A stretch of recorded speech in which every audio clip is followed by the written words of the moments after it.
All right, welcome back to the Universe Game Podcast. I'm your host, as always, Nick Zai, and this is an incredibly important episode to me because it's my first in-person podcast. Let's go, dude. This is something I wanted to do for years, literally for years, and we finally did it. We went out to North Carolina. I'm excited to share this episode with you for many reasons. Kaerhart, if you don't know who Kaerhart is, she's a singer-songwriter and a numerologist, and much more, of course. But those are two of her specialties, all right? So you'll hear her music at the beginning of this episode because I wanted to put it in there so you could hear it for yourself to hear how amazing it is.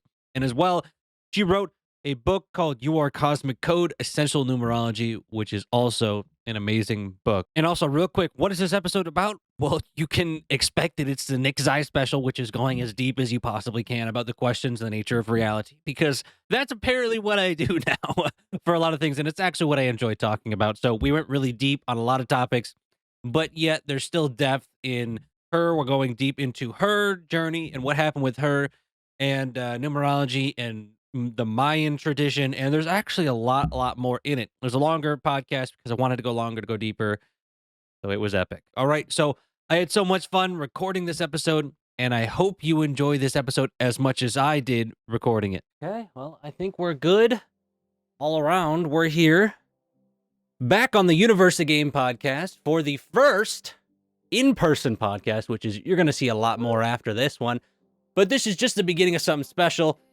So I'm so excited to be here with Kaerhart, who is now my good friend. We spent a lot of time together, got to know her today in general, and it's been a pleasure so far. So first off, thanks for being here. Well, thanks for having me. Well, first off, we got to say, because this is important, is she is a incredibly talented songwriter and singer. And so Thank you. just as someone who is in that arena, do you feel like it was natural, or was it something that because I know people in many different arenas, the spiritual, whether it's science or whether it's just sharing your truth for you that's in song. Do you feel like it was difficult or easy at the beginning, or Like to be seen, to put myself out there, especially like on camera, those sorts of things. to be on camera and to like actually share what you Mm. really want? Because I'm assuming that you've went this far with it. This is like your calling, you know? Yeah, no, it's so interesting. There's a Miles Davis quote, and I forget like exactly how it goes, but it's like talks about how it takes a really long time to sound like yourself. Yeah. And for me, that is so true because I think, it took a long time for me to just trust my instincts and trust myself. For a long time, I thought that people who maybe had more success than me or had big cuts with bigger artists or whatever, that they would know what was best for my artist project. And actually, it wasn't until the past few years that I started producing myself and just trusting myself that I feel like I'm just really coming into my own and my power. And it's like, it's crazy that I had it within me the whole time, but it's like I was getting in my own way and I just didn't trust myself. And Yeah. people told me for years, like, you can produce yourself. And, I told you earlier that I didn't always sing. And people would tell me I could sing and I didn't believe it. And it's been this like, process of stripping layers off just to get to the core of who I am, to be comfortable, right? But, I'm sure you feel the same way even with Yeah. getting on TikTok, right? Yeah, I mean, Yeah. that's been a whole hero's journey in itself. But, when you say to get to the core of who you are, I gotta ask the question because what I do on my work is get to the core of everything. That's, like, Mm. the theme of my sharing with the world. So, if you were to just answer that question, what do you think the core of who you are actually is? I know that's pretty deep for her to Yeah, it's so interesting because I think that there are so many ways that we can define ourselves. I think like we have our missions on earth, right? We have things that we're here to do. Yeah. Like I know what my work is through numerology, through music. But I think at the core, I think it's so corny to say, but I really think that we all are kind of the same and it's really just to like lean into love and that vibration and frequency and like learn to like accept everyone and ourselves fully. And of course, like that work starts with ourselves, right? Like the Yeah. moment that we love ourselves and accept ourselves is the moment that we're able to do that with others, right? Because it Because all it doesn't starts here. Yeah, because it doesn't come out until it's like there's that gift that's hidden, and I feel like individuation, as we all have to me, what you're saying is that there's a pure consciousness, Yeah. and that the pure consciousness comes into form, and it's not necessarily differentiated until it experiences things, Mhm. and then those kind of shape, and that can be from this life, it can be from many lives. So a lot of the times, I think that's actually kind of a hard question for me even to answer because it's like, are we this way because of this life? Is it because of other things that have happened? And that gets into Mm. a whole different topic. But I think it's fascinating to contemplate that because when you empower people to really realize the core of what they are, which to me, I talked about this on my friend's podcast recently. It was like, I don't really, I'm not really on a healing journey when it comes to my own true self. I'm just exposing why I don't believe that I'm whole and complete or that there's things wrong with me. Why do I believe those? And then when I expose those, then healing happens. Mhm. So how do you feel like for you, I know we talked earlier that you had been through a lot of things and I'm sure we all have had our struggles. Now, going to like authenticity, what's one thing that you feel like you have really struggled with that maybe you feel like can help people in general? And for me, as a relatable thing to someone who talks on cameras all the time, I was not camera I was not Mhm. camera ready. Yeah. Do you feel like for you, maybe with singing, it was like kind of this Yeah. thing where you got into it? Yes. Okay. So we were kind of talking about that earlier because you were saying that you would have loved to be a musician, but you can't sing. That's what I was getting into. Yeah, Yeah. yeah, yeah. So That was a segue, but it was a rough that was rough segue. yeah, so okay, so I always played instruments and I was in bands and um I always wanted to be the guitar player with Mystique. Like I just wanted to like write the songs, be in the background. Like I didn't really want to be like the star of the show. Um and this was like a while ago that I was feeling this way, but I kept being in these band projects where we'd get so close to a big break and then the bands would fall apart. And of course, like when you're not singing your own songs and the band falls apart, you're kind of screwed. Like Yeah. I remember I got dropped from a record deal because something happened with the singer I was working with. And I called them to be like, "Yo, this happened." And they were like, "Well, sorry, no singer. Bye," you know? And that was so Wow. devastating for me. And, people had always told me I could sing because I would be in studios writing songs and giving them to like singers to sing in the sessions. And I'd sing it back. Like, no, it's like this, like sing it like this. They'll be like, you could sing. But I refused to sing. I hated my voice. I thought I had a horrible singing voice. I thought nobody would like it. I thought I couldn't sing. I was so petrified to sing that when people would tell me I could, I would literally cry. I would get so hysterical, like, no, I can't. No, I won't, which is probably crazy for you to hear after you've like seen my music videos and whatnot. And it's obviously I'm I'm singing. Oh yeah. But after having so much like heartbreak and loss around these bands falling apart, I was like, look, if I'm singing my songs, then at least I know I always have my back. Like I'm not going to bail out on myself, right? I mean, it's not going to happen. So I slowly started to teach myself how to sing over the course of the past few years. But something that really helped me was that the reason I thought I couldn't sing was because I would always compare my voice to like Adele, Christina Aguilera, Mariah Carey, all these singers who were like doing all these runs and diva singers. And it's like, my voice isn't like that. Like, that's just not my tone. That's not even the style that I like. And I had this epiphany that I found so, like, literally life changing for me that if Neil Young and Bob Dylan can sing, and I love their music, okay? I grew up on those guys. Mhm. If they can sing, then so can I. Because Mhm. it's not about having a good voice, it's about you doing your voice, making your voice do what it does, right? And it's like you listen to Neil Young or Bob Dylan, they're not even always on pitch. Like it's like, you know what I mean? Yeah. That's like what it sounds like. But Yeah. I love those songs.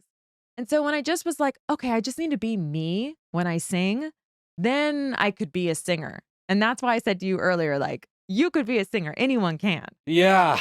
That's exactly what I was thinking about when I asked that last question. I'm like, talking about earlier that you struggled with it, Yeah. and literally, I feel like people don't realize that even people you look up to, you can really like They went through the same thing. Oh, yeah. I mean, You know what I every mean? single person who's been successful has had some big struggle. I mean, even Steve Jobs, like, can you name someone more successful than him? And he was like kicked out of his own company. When he was trying to launch PCs, everyone told him he was crazy. Like, why would people need computers in their homes? And now look, every single person is attached to their iPhone 24/7, right? Right. So I think it just goes to show that even for me, it's the same story. I had a massive struggle with getting on camera. It took me many years to be comfortable Mm. and then to actually talk about the things that I want to talk about. And I think that that's so beautiful to hear from someone else who's also doing it, to realize that we have that comparison game, because I think even in general in life, we can start Mhm. to compare ourselves to everyone else, when in reality, now that you're here, I mean, how much different does it feel now? I mean, you must feel much freer, Yeah. Well, you know? what's crazy is that I spent years where I didn't produce my own music, and I was doing more of like an electronic sound. And the past few years, I decided, fuck it, I'm gonna produce myself. But the thing is, I don't know how to do like electronic drums or like any sort of programming, but I know how to play instruments. Mm, So I went back to like those are my roots. And I that's why my new sound is a little more stripped down. But what's interesting is like since I put out the last two songs, so many people have messaged me and they're like, this is so you. This is so wow. authentic. But people who don't know me have said that to me. Like random people online have literally messaged me Yeah, and I'm like, how do you know? And it's like that feeling, that vibration, it carries through the music. And same with you. It's like you probably found, more success creating content once you were comfortable because people felt that. yeah, They felt that you were just like, "Oh, this is me." That you're not putting on a front or bringing your representative, right? Like we were talking about. yeah. Wow. That's so interesting, because I think people can just feel when you're real with them. Mhm. When you're just like, "This is me. Yeah. There's nothing else but me here." And for me, I don't know that much about numerology, to Mhm. be honest, and I think that's important to admit when you don't know things. Like, I know a decent amount about human design because Yeah. Jessie knows a lot and she shares a lot of that with me. I actually don't know much about astrology. I mean, I know the signs, but, as someone who is into astrology, just in like the background of your life, how do you feel like it helps you in general? Because I know that there's a lot of different answers for that question, but So for me, I view numerology and astrology and human design and the Mayan cosmology, all the things that I've studied, I view those as incredible tools for us to understand ourselves deeper. And when you understand yourself deeper, you can empower yourself. You can, play to your strengths. You can work on the things that you would consider your weaknesses or understand your challenges. And I think, there are certain things like the transits in astrology or the personal year cycle numerology where if you follow it, it's like you come into this incredible flow with life. mm, But, the one thing I will say, because a lot of people who maybe don't like astrology or human design or all those things, numerology, they're like, "Oh, I don't wanna buy into this because, like, I don't wanna just read something like, 'Oh, I'm a Cancer sun, so then that means I'm XYZ.'" But I think, again, you have to take everything with a grain of salt and be discerning, and you should be using these as tools, and, like, nothing can 100%, like, predict your future or our future because humans have free will. what would life be then? Yeah, You know? exactly, and so I always remind people that, like, these are tools for us to live better lives, and I know that they work because of the client work that I do, and, I shared with you earlier, like, I literally went from being totally broke and homeless to a best-selling author with Penguin Random House and a signed musician in 2 years because I followed the personal year cycles in numerology, and it's like there was no going against the flow, like, I was in a flow, and I didn't have to try, by the way. Like, Penguin Random House found me to write a book. I wasn't even trying to Things write just a book. happen. Yes, and exactly, and it was like, I used my life path number to empower myself. I was like, "Okay, I've studied all the systems, they all say I'm the same thing, but let me remind myself, okay, I'm a 1, so I'm meant to initiate, I'm meant to be a creative pioneer, I'm meant to do all these things, I'm not meant to be necessarily understood, I'm meant to kinda walk my own path, Okay, cool. I just kept reminding myself of that and then flowing with the cycles. Yeah. And it can't things come into a beautiful flow. So I know that's a really long explanation for what you asked. No, that's good. I mean, that's what I want. That's what I want. I want to Yeah. be able to understand on a deep level because there's so many different ways to perceive reality out there. Oh yeah. There's so many different types and archetypes. Is really what it is. And for me, it's really intriguing to be on the outside because I'm not really one, as you can probably see from my work, I'm not really one to say this is the answer. I'm Mm, rather just like, here's evidence. yeah. So that's kind of how I look at numerology in a sense is like, here's evidence of maybe some different things that may be the case for you. Mhm. How well, actually, that brings up an interesting question. Do you know the origins of numerology when it comes to like the numerology? When were we born? Does that have to do with numerology Yeah. or Yeah, how yeah, does yeah. that work? So numerology is based off your full birth name and your birthday. So and I have studied Pythagorean numerology, so it comes from Pythagoras. But numerology has existed as long as numbers have existed. And ancient cultures as far back as have been recorded have been putting meaning to numbers, like deeper spiritual meanings to numbers. And um there's so many different types. But yeah, it's based off your name and your birthday, and it's believed that, you have soul contracts.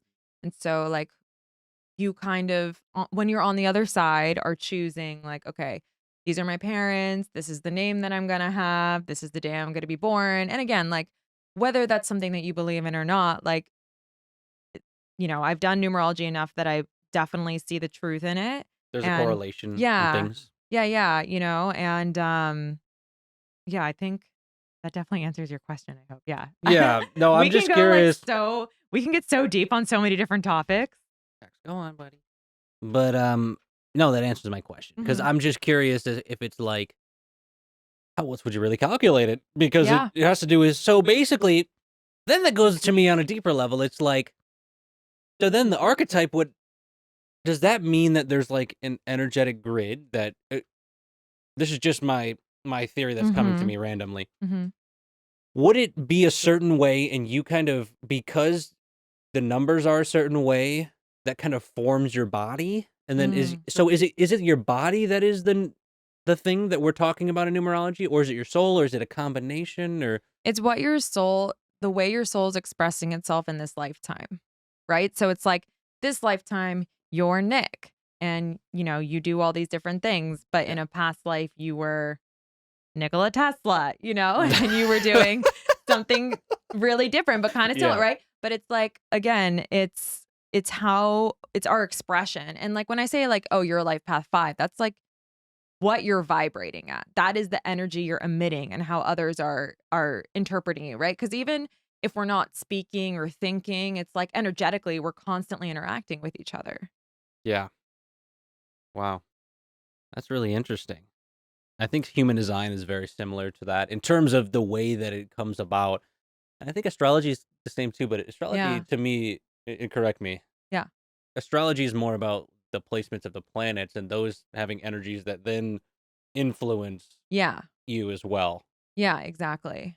So then how did you choose between like all the different systems? Was it like numerology was just like the one that stuck out to you, or you So, used it, or yeah, so I actually never liked astrology. All I knew about astrology for the longest time was that I'm a Virgo sun.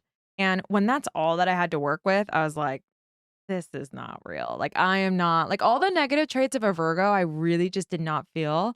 Like now for anyone listening, my my Virgo sun is in the 5th house. So it's very colored by Leo energy, and that makes more sense. But so there was no tools that I found resonated with me or were interesting to me.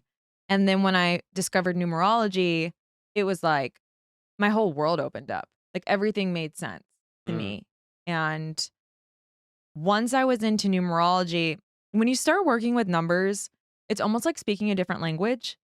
And, I can attest that I'm not the only one who feels this way. A lot of my like clients, a lot of people who've like got my book or whatever, they've told me too, like the more that they're working with numbers, the more like it's like you're speaking another language. You start seeing the world differently. It's almost like Neo in the Matrix, Hmm. how like he's just like a normal guy, then all of a sudden he can see the fabric, right? So that's like the best way that I can explain it. And so once I really, really got a handle on numerology, then the other tools were really easy for me to understand. And I went a lot deeper with them. So, I love using them all for different reasons, but numerology is the base through which I view everything. And again, numerology is math. Our entire world is based on math, sacred geometry, mathematical equations, frequencies. It's all the same thing. So numerology to me is just like the truth, you know? Wow, that reminds me of in the Law of One. It talks about how what system do you want to study? That was like one of the questions in a sense, and Mm. the answer was it was kind of vague, but it is exactly what you're saying. That you will know. You'll be called towards one. One will feel good to you, and then that's probably the one you'll study. And Yeah. so that I feel like that's kind of the case with you, would you say? You were like, Yeah. astrology, eh. I kind of felt the same way, but I think there for all the astrology majors out there, trust me, I think there's validity to it. So Yeah. don't get salty at me in the comments. But I just feel like there's validity in each one, and I think it's beautiful that we can all kind of understand reality in different ways, that we don't have to all be the same, because when we're differentiated, then there's action, and it's fun, Yeah. honestly. Totally. I mean, it's like they all have their different like flavors, right? Mhm. It's just like, and again, I like to use them for different reasons. Like, I love human design for understanding like how someone's energy is working, right? Because there's Yeah. a big difference between a manifestor or a generator, right? But I love numbers as just a complete base. And I mean, I've studied like a lot of these in depth. And the thing that I find to be the most accurate with time is the numerological year cycles. And across the board, it's always on point, it's always accurate, it's mind-blowing to the point where I literally hit up my friend who's a famous mathematician out of the blue the other day, and I was like, "We live in a simulation, don't we?" Because I was sitting in my room late at night, and I'm like, "It doesn't make sense how these numerology year cycles are so accurate. It's so accurate, and why?" So give me an example. I mean, Is there anything in particular? Was there an event, or just are you looking at the no, it's themes? just Like, for somebody yeah. that's never seen it before. You're looking at themes, and Mhm. then once you start to look at the themes, you can start tracking your year cycles. And when you track your own cycles, because it's one thing to be like, okay, you're in a year 6, and a year 6 is like, relationships. It's nicknamed the marriage or divorce year. It's, really magnetic in a lot of ways, especially for love, but and career as well. But when you start to chart your own patterns and you're like, wow, every time I'm in a year 6, this happens, then you start to like break the codes of the matrix, honestly. And that's why it's why I was sitting there that night is because I constantly receive messages from people on Instagram, total strangers from all over the world who are like, I have your book. I did my cycles and I'm mind blown. And they tell me these stories of like, every time I was in this year, someone died. Every time I was in this year, I got married. I got divorced every time I was this year. Like just the same, Wow. because we're such cyclical beings, Mhm. like nature is cyclical. Everything is cyclical, right? So why would we not be? And so that's the power of the numerology cycles. And it's not even about like, again, the basis of, oh, you're in a year 1, it means this. It's going that extra step to chart your cycles and understand, oh, wait a minute. Wow, every time I'm in a year 1, this happens. So, I would just like to back up for a sec, because I know there's probably gonna be other people that are confused. There's gonna be people that are like, "Fire." Yes. But there's gonna be other people that are like, "Wait, what are we talking about here?" Mhm.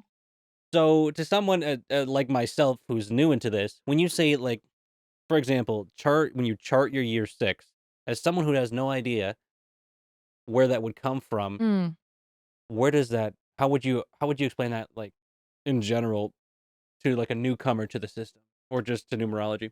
Yeah. Okay. So there's something called the numerology year cycles, and there's a universal year cycle that the collective's going through. And then there's the personal year cycle. So the personal year cycle is based off of your birthday.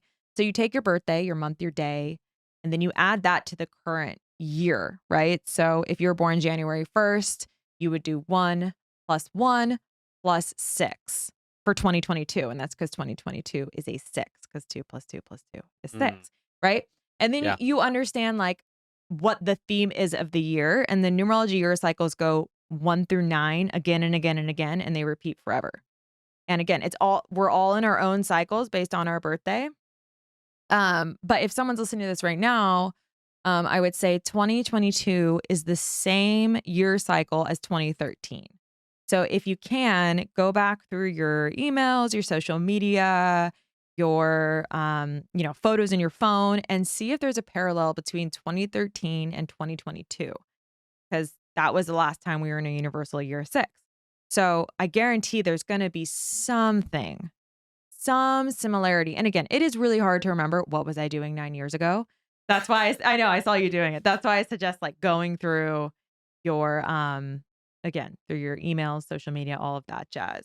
So when you say year cycle 6, Mhm. is there like a theme that we experience as a planet or as a Mhm. collective? And so when Yeah. you say year 6, it's like Yeah. is it like the energy of the environment that influences us? Would It's that what or the collective is going through. So okay. for example, um 2020 was a universal year 4.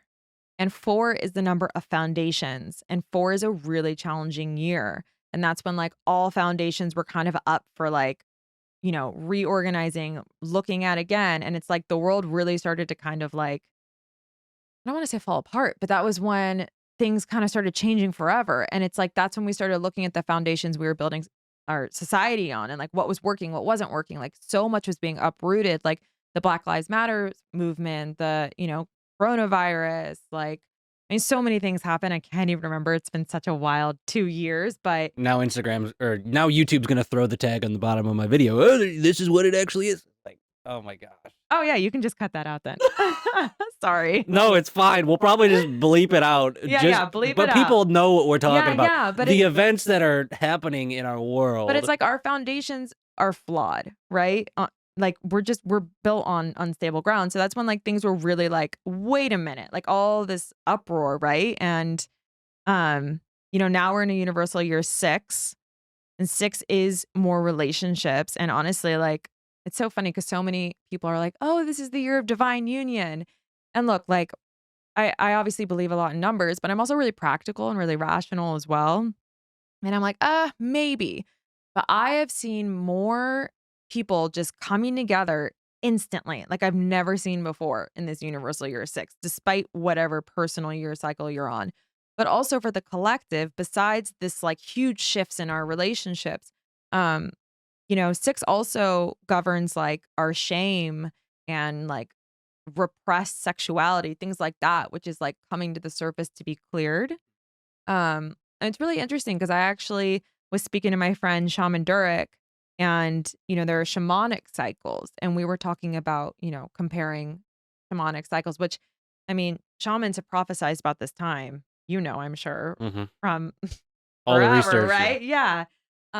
And the numerology totally lined up with what the shamans were saying as well, which is really interesting. And he said again that this year would be, like, about purging, you know, the repressed emotions that we're holding, because 6 is really the vibration of healing. I mean, it depends on yeah. Well, I'm definitely and I'm, like, thinking in my mind, it depends also with 6 because you can also think of it as a lot of people think of 6 either in a good way if you're thinking like the Tesla code, but Yeah. you can also think of it as in an archetypal religious way, 6 is the bad number, which would Mm, make sense when we're looking at shadows, that it would be a year 6, that would be the shadow year, yeah. you know? Mhm. I'm just curious in general, were you raised? We didn't even talk about this earlier, but were you raised in any religion in particular, or were you just like were your parents not religious, or No, I what was mean, it like for you? they, like, exposed us to, like, going to church and stuff. I think they wanted us to have, like, some sense of spirituality, but, I never we never really practiced a religion. And, interestingly enough, though, from preschool until I graduated uni, I was in religious schools. Mm, So my parents sent me away to religious schools because they thought it was a better education, even though my parents themselves were interesting, not interesting. religious. Wow, Yeah. that's wild. I was just raised in an openly kind of like my dad was Catholic, but he wasn't really that serious. And he went to Catholic church, and sometimes went. My parents were divorced, so I went with them. I went with him, but then my mom was like, "Oh, when I was young, we used to go, but then as we got older, it was just Mm. kind of like, eh, It's hard when you're a kid. It's yeah, hard. Like, I remember going to church when I was like 10 maybe, and my brother and I were just sitting in the back pews just so bored. And then my my youngest brother started crying, and so we left and like oh we were like, no, "Yay, let's no, go to McDonald's," like yeah, obviously I don't condone McDonald's now, but I'm just saying like as little kids, we just like wanted to be outside. We wanted to be yeah. playing. We didn't want to be stuck inside, right? But Well, I was the opposite. I wanted to be really? inside on the computer. I wanted to be Oh, playing yeah, video yeah. games, not be at church, because that was my thing. And we No, I love video games too, okay, but okay, I but like yeah, it was church is boring. Yeah, yeah, yeah. I think there's just a level of comprehension. It's not that it's inherently boring. It's that as a child, it's like you can only understand or hold so Yeah, much you really don't get attention, it. and so I'm not saying it's either good or it's bad to be raised in that. I was just curious if that had any effect because I find that sometimes there's a correlation and sometimes there's Yeah, not between people that do end up being in spiritual type environments or spiritual teachers. yeah. So do you feel like being kind of in an open environment led to you getting to numerology, or do you not really see those linked? Hmm. I think that I've kind of gone through like, I've studied so many religions just based on, like, where I went to school Oh, and right, because you were university and yeah. Ironically enough, there was a period in my life where I actually, like, considered myself atheist, and this mm. was right before my spiritual awakening. Oh, So I actually interesting. got to that point. I had studied everything, and I'd had moments of being like, "This is the truth," and then, that doesn't feel right. No, this is the truth," and then, I finally was just so frustrated. I had been having, like, a rough couple years, and I was like, "You know what? I don't believe anything." Mm, And, like, wow. because my Opa, that's grandpa in German, was like that. He was very, like, rational, like, there's nothing, we die, and that's it. And I think he rubbed off on me a bit, and I was like, "Yeah, we just can't conceptualize nothingness." That's what I thought. But obviously, I do not believe that in any way, shape, or form now. Yeah. No way. It just I had, like, felt like I had been searching for something and nothing was resonating. Finally, I was like, "Fuck it. Nothing." Wow. Yeah. I feel like Dr. Hawkins, who has influenced my Mm. life, Oh, I love his books. he also had that same process where he was an atheist for a while. And I almost feel like you get to that point because you're you're searching for like an answer, Mhm. but yet there's nothing that really feels like an answer. It doesn't feel like it's you're searching from this external validation, like, oh, help me in some way. I need to be helped. And then it's like when you finally just like, fine. Yeah. And then you're like, by you surrendering that, okay, fine, there's nothing, whatever. It's like you lay it down, and then that opens up the space for like transformation to come in because you're Yeah. open, because you're no longer searching anymore, and then it kind of comes to you. So Yeah. that's how I Oh. found a lot of people that have been that. But for me, didn't have specifically an atheist. I don't even know if I'm qualified to speak on that Yeah, because yeah. I didn't have an atheist time period in my thing. And again, I'm not saying it's good or it's bad. It's just like that's my experience. I went through the kind of religious upbringing and then into this place where I just wanted to know what was more, Yeah. what actually is going on here, and that's kind of been my quest, and that's kind of what my So the theme you is. you were, like, seeking it. You were, like, in this space of, "I wanna know more," right? Mhm. See, I was the opposite. I was like, "There is nothing. End of story. I'm not seeking, I'm not anything." How long did that last? A while. Like, Yeah. I was not trying to be spiritual or have a spiritual experience at all. Like, I was very much set in my ways, and then I had such a deep spiritual experience that I never could come back from. Oh, I gotta ask. And I gotta ask, what is that experience? but Because that's gotta be yeah. the juicy Well, stuff. I do find it interesting though that you were, like, seeking it, is what I'm saying. I think that's, like, interesting because you were like, okay, this doesn't feel necessarily right. And I kind of want to expand my mind where I was so closed. And then the universe was like, all right, bitch, here Be it all the way comes. close. Where I was like, all right. No, so I had been going through a really, really hard time. Like I said, I had a rough couple years. Is this when you were an atheist at that Yes. point? Okay. I'm just like, so we went from Yeah. atheist to spiritual Yeah. Yeah. awakening. So how that happened. So I had like, there was a really, really rough time in my life. It was like one of those things where like everything was like kind of crashing and burning around me. And You don't have to get yeah, I too was gonna deep. say Don't there's get, some you people just want involved to in this. Okay, so a lot of things keep it general happen. if you want. Like my grandma had died. I got dropped from what I thought was my big break. Like, my bandmate had like a psychotic episode and like was in a mental hospital. It was really bad. And like no one could find out that information, so it's okay to say that. Hey, Um, whatever you want to say. yeah, Don't feel pressured. So and then there were a couple other things that are like really pretty intense to talk about that were happening around me, and I just felt so heartbroken by all these things happening at once. And I fell into this horrible pit of depression and mm, nothing helped me. Like I went to every therapist, I saw psychiatrists, like I was trying hypnotherapy, I was like reading all the books, I was exercising, I was like doing everything possible, but nothing spiritual. And one of my friends was coming through town. I was living in New York City at the time, and she was like, "Hey, have you heard of something called Reiki?"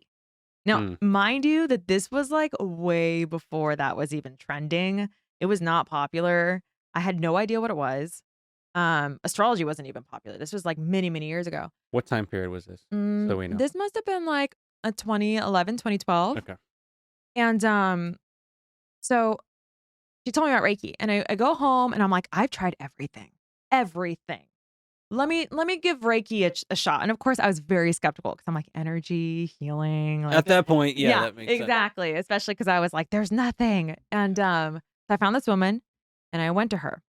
And right when I walked in the room, she was psychic reading me and she knew like everything about like the guy I was dating, like details that like I had not told anyone, like things about my family I had never told anyone. It was really shocking. But even then, I still was like, whatever, lady. Right. Like, I don't know how you know this, but I You don't might have trust d- you. Right. And Yeah. anyway, so she puts me on the table to give me Reiki, and I'm thinking I'm just gonna lie there. It's gonna be nice and relaxing. Like, I'll probably meditate, and then I'll be done. And she put her hands on me, and I know it probably sounds well, it's gonna definitely sound crazy to some people, not to you, maybe. It won't. But No, I don't think you can get crazy on me because yeah, at this I've point. been down that path. So And I literally dropped into a past life and saw like an entire other life. And I was another person in a different time. And I was like shaking on the table. And like when I came up, I was crying. I saw my grandparents who had both passed. Like it was such an intense spiritual experience. And again, like for me to even open my mind to the possibility that past lives were real at that point was like, it's like stretching a rubber band to the point where it's going to break. Like it was because I was so like, nothing exists, you right. know? Yeah. And I left there thinking I was crazy, like absolutely crazy. And I Mm. was scared to tell anyone. Like I had been seeing things and I was like hearing things and all this stuff. And anyways, I ended up working with that woman weekly for months. And she became like my first spiritual teacher. And it just opened me to everything. It was wild. It was a really wild time. Wow. Mhm. So you basically entered hypnosis through Reiki. Yeah, basically. It not as in like a hypnotist type way, but for those that have studied past life regression and how like Ooh, Dr. like Michael Dolores Newton, Cannon. right? That's what I'm getting at. Oh, I love her work. So either Dolores Cannon or Michael Weiss. Dr. Michael Newton, Oh. who wrote Journey of Souls. Who that's what I'm Oh, talking yeah, yeah, about. But I'm yeah. sure there are other ones Yeah, too. yeah. Brian Weiss, Oh, Brian Weiss. Yeah. who is Dr. Weiss, Yeah, right? yeah.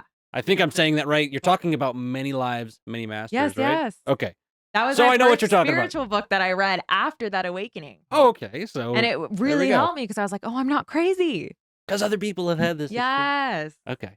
Yeah. So what I'm getting at is that when you have, for those that don't know, when you do you go through the past life regression, let's say, protocol, that Ooh, have you done one? I have not done one. No, but Ooh, I I'd may do love to one. see I may what would do one happen. upcoming when I move here to Austin towards June-ish.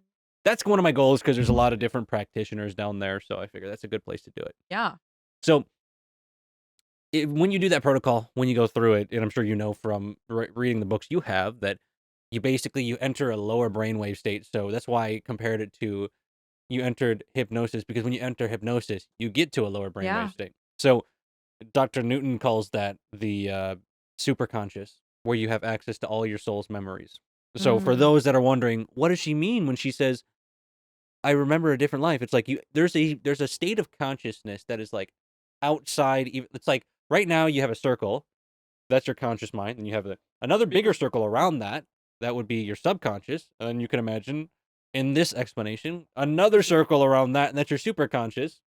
And then for the ultimate truth, you're gonna have another one that's even further outside that. That would be essentially infinity Yeah. for everyone to say. Or in the quantum consciousness book by Peter Smith, he calls it interdimensional consciousness because then Yeah. there's all the simultaneous selves that you could communicate with, and that's a whole nother ball game. But so essentially, now that we have that background info, it's like, so you went in for Reiki, Yeah, and no, you I got thought it was gonna sent. be like a massage or something. Oh, okay, Okay? yeah. Like, this is, like, the most unexpected thing, and honestly, now that we're talking about this, like, I'm just realizing that so many moments of my life were kind of, like, me being stubborn Hmm. and, like, not being on my path, and then suddenly the universe is like, "Alright, let's give her an experience," you know? Right. But Yeah. it changed me forever. It Wow. did, I couldn't go back after that.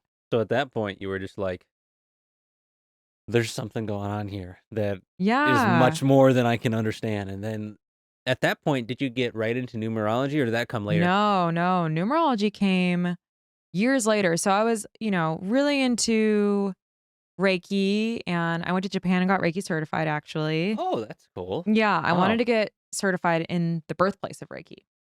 Oh, wow. Yeah. That's a whole nother Yeah, yeah, yeah. level. No, there was a while where I was just, like, traveling around to different countries, different places, and just studying with different shamans, like, I was in Costa Rica, I was in Germany, I was in, Japan, and then obviously, like, LA and New York, but, yeah, I just was, like, gobbling up anything about, like, spirituality and past lives and, um crystals, like the entry points, I feel. That most people will go through a lot of those different types of. Yeah, exactly. And then numerology, again, it's like it's funny because I've told this story so many times, and every time I say it, it almost sounds like I'm making it up. But literally, numerology came to me in a dream. I had never heard of numerology. I didn't know what it was, and it came to me in a dream. And then that's how I discovered it. Wow. That's so interesting because I feel like there are a lot of messages in dreams, and we have books out there So that are many. telling us lucid dreaming books that are Mhm. like, "Just become conscious in Well, your Tim dreams." Ferriss talks about that too. How Mm. he was able to, like, I think he was wrestling, how he would, like, meet with, like, the best wrestling coach in his dreams every night through lucid dreaming, and that's how he, like, won a champion, like, crazy stuff. So it's not even just, like, quote, unquote, "spiritual," it just is, right? Dreams can be used by anyone. Yes. Oh my god, I've had so many songs come through dreams where I wake up and the entire lyrics and melodies are there, the whole song, and I've recorded some of these. They're not out yet, but they will be. Coming to, where is it gonna come to? Spotify? Yeah, yeah. Coming to Spotify YouTube, near Spotify. YouTube. No, it's really, really cool. It's amazing because even in I don't know, I just love to do this because to me it's just confirmation because I talk about many different books, so every time that I'm having conversations with people, I'm like, I just wanna give people references where like, "Oh, this is actually confirmed."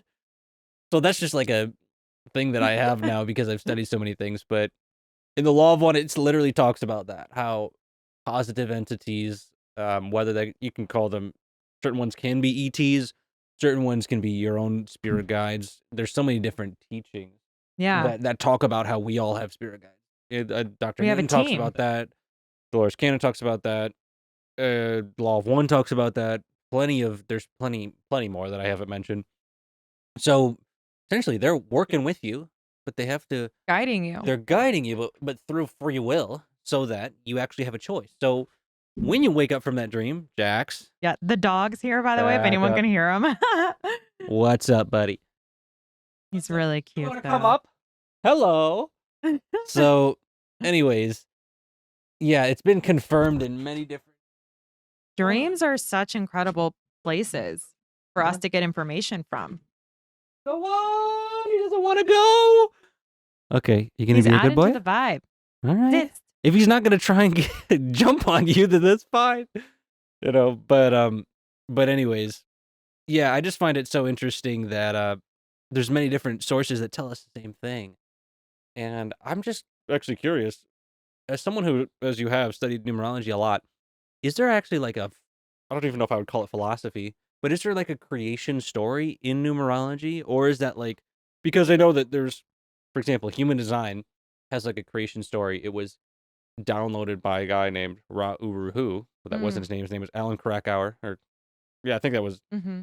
it was Al. He had a different name, and then that experience changed him, and that's how we have human design nowadays. Yeah. Oh, like Is if there? someone channeled numerology?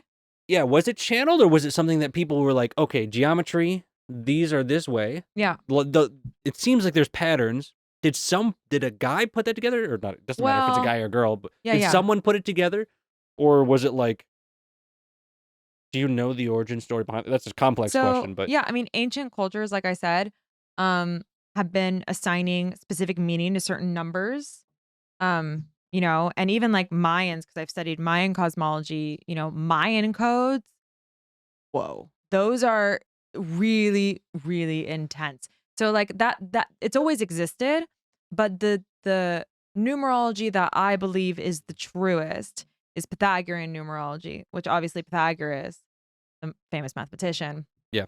So there's Um, different types. yeah, there are different types, but he was also building on something that already existed. And I told you I was talking to my friend who's a mathematician. His name's Robert Grant, and him and I had a conversation about numerology. And again, he's a Oh, mathematician. I know who He- Robert. I know oh, who he you is. know Yeah, him? Oh, great. So then yeah. I'm. So he's a Yeah, legit man. I know who mathematician, he is. That's and for sure. Yeah. and we've spoken, and he was like, no, numerology is accurate. And he even told me that he found a like equation that works, that makes sense, that like proves that it's real. And he's like, it's Pythagorean numerology is what's the most accurate. And I was like, yes, that's the one that I've been, thank God, that's the one I've been Confirmed. dedicating but it was really cool for us to have that conversation.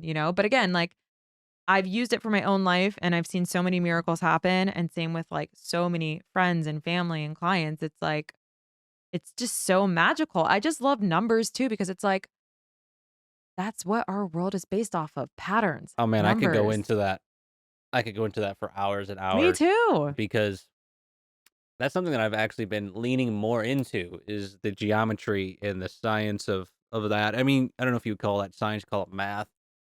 True science is just the study of, or trying to figure out what the world is about. Yeah. And all things essentially are theory in science, and I feel like that's how it should be until we have like a solidness to it.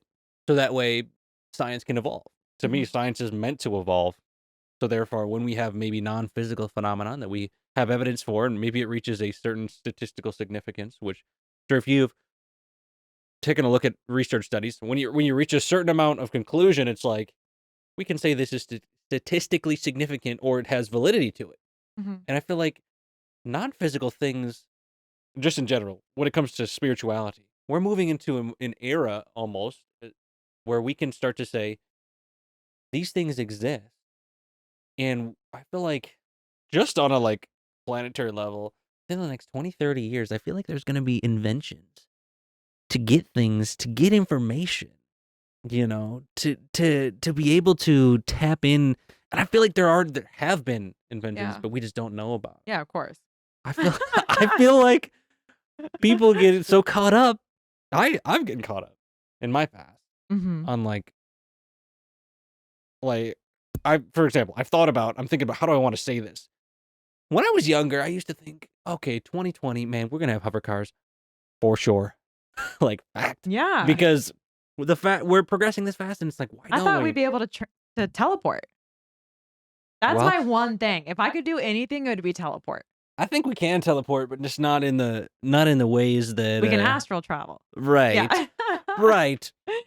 I feel But like there's imagine if you could have teleported here as opposed to driving. How phenomenal would that be? man, I can't even imagine it. Life would be so much easier. Like, imagine Reminds going me to Paris, like, just like, let's grab coffee in Paris tomorrow morning. Let's just teleport. Be there instantly. reminds me of my days of World of Warcraft growing up because I used to play. For those that have played, I know I was on a podcast the other day and people were like, "I used to play World of Warcraft too." I was like, Yeah. back in those days, there were mages.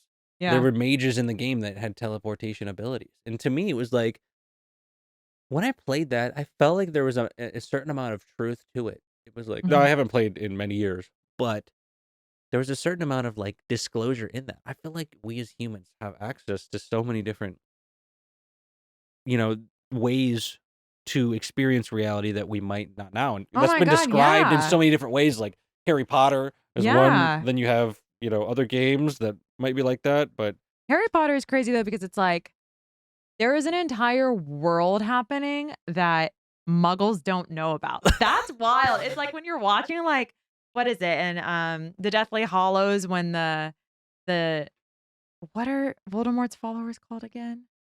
Death the Eaters. When yeah. the Death Oh Eaters are yeah. like Huh. destroying the bridges in London and like all the muggles are like, "Ah," and it's like, what? You But don't even know that these yeah, people but it's like, exist. yeah, exactly. It's like, or when Ron and Harry drive the car through London to like get, yeah, I really love Harry Potter. Oh my god. But I'm just saying, it's like there's a whole world but that is true. I mean, what is it? Like, we only even can see like what percentage of light that exists? Very, very small percentage. Very, very, There's so very much we're small. not seeing. Think about like the dimensions that exist, like right here. There could be like elves hanging out next to us, but we can't see them. And I We talked don't about know that. I've talked about that before in time space with all those video with time space about that I've done. elves. Well, I haven't talked about specifically elves, but I'm like there are non-physical entities that are actually Oh yeah. they're physical in their own area. But it's like I talked about how in the reciprocal system, which is a Dewey Larson's theory on reality, Mhm. which by the way, people don't even know about and they're like, "Oh, this isn't science." Well, I haven't heard people say that, but I would assume because a lot of the times when the scientific community hears something new, they're like, "Oh, this doesn't work," without even researching it. And that's one thing I try to do. I try to be Yeah. like, just let me research it and let me see how can I make it make sense. Not just out of like my own fantasy, but is there practicality in it? And he can describe like the world using this system, so it's a legit thing.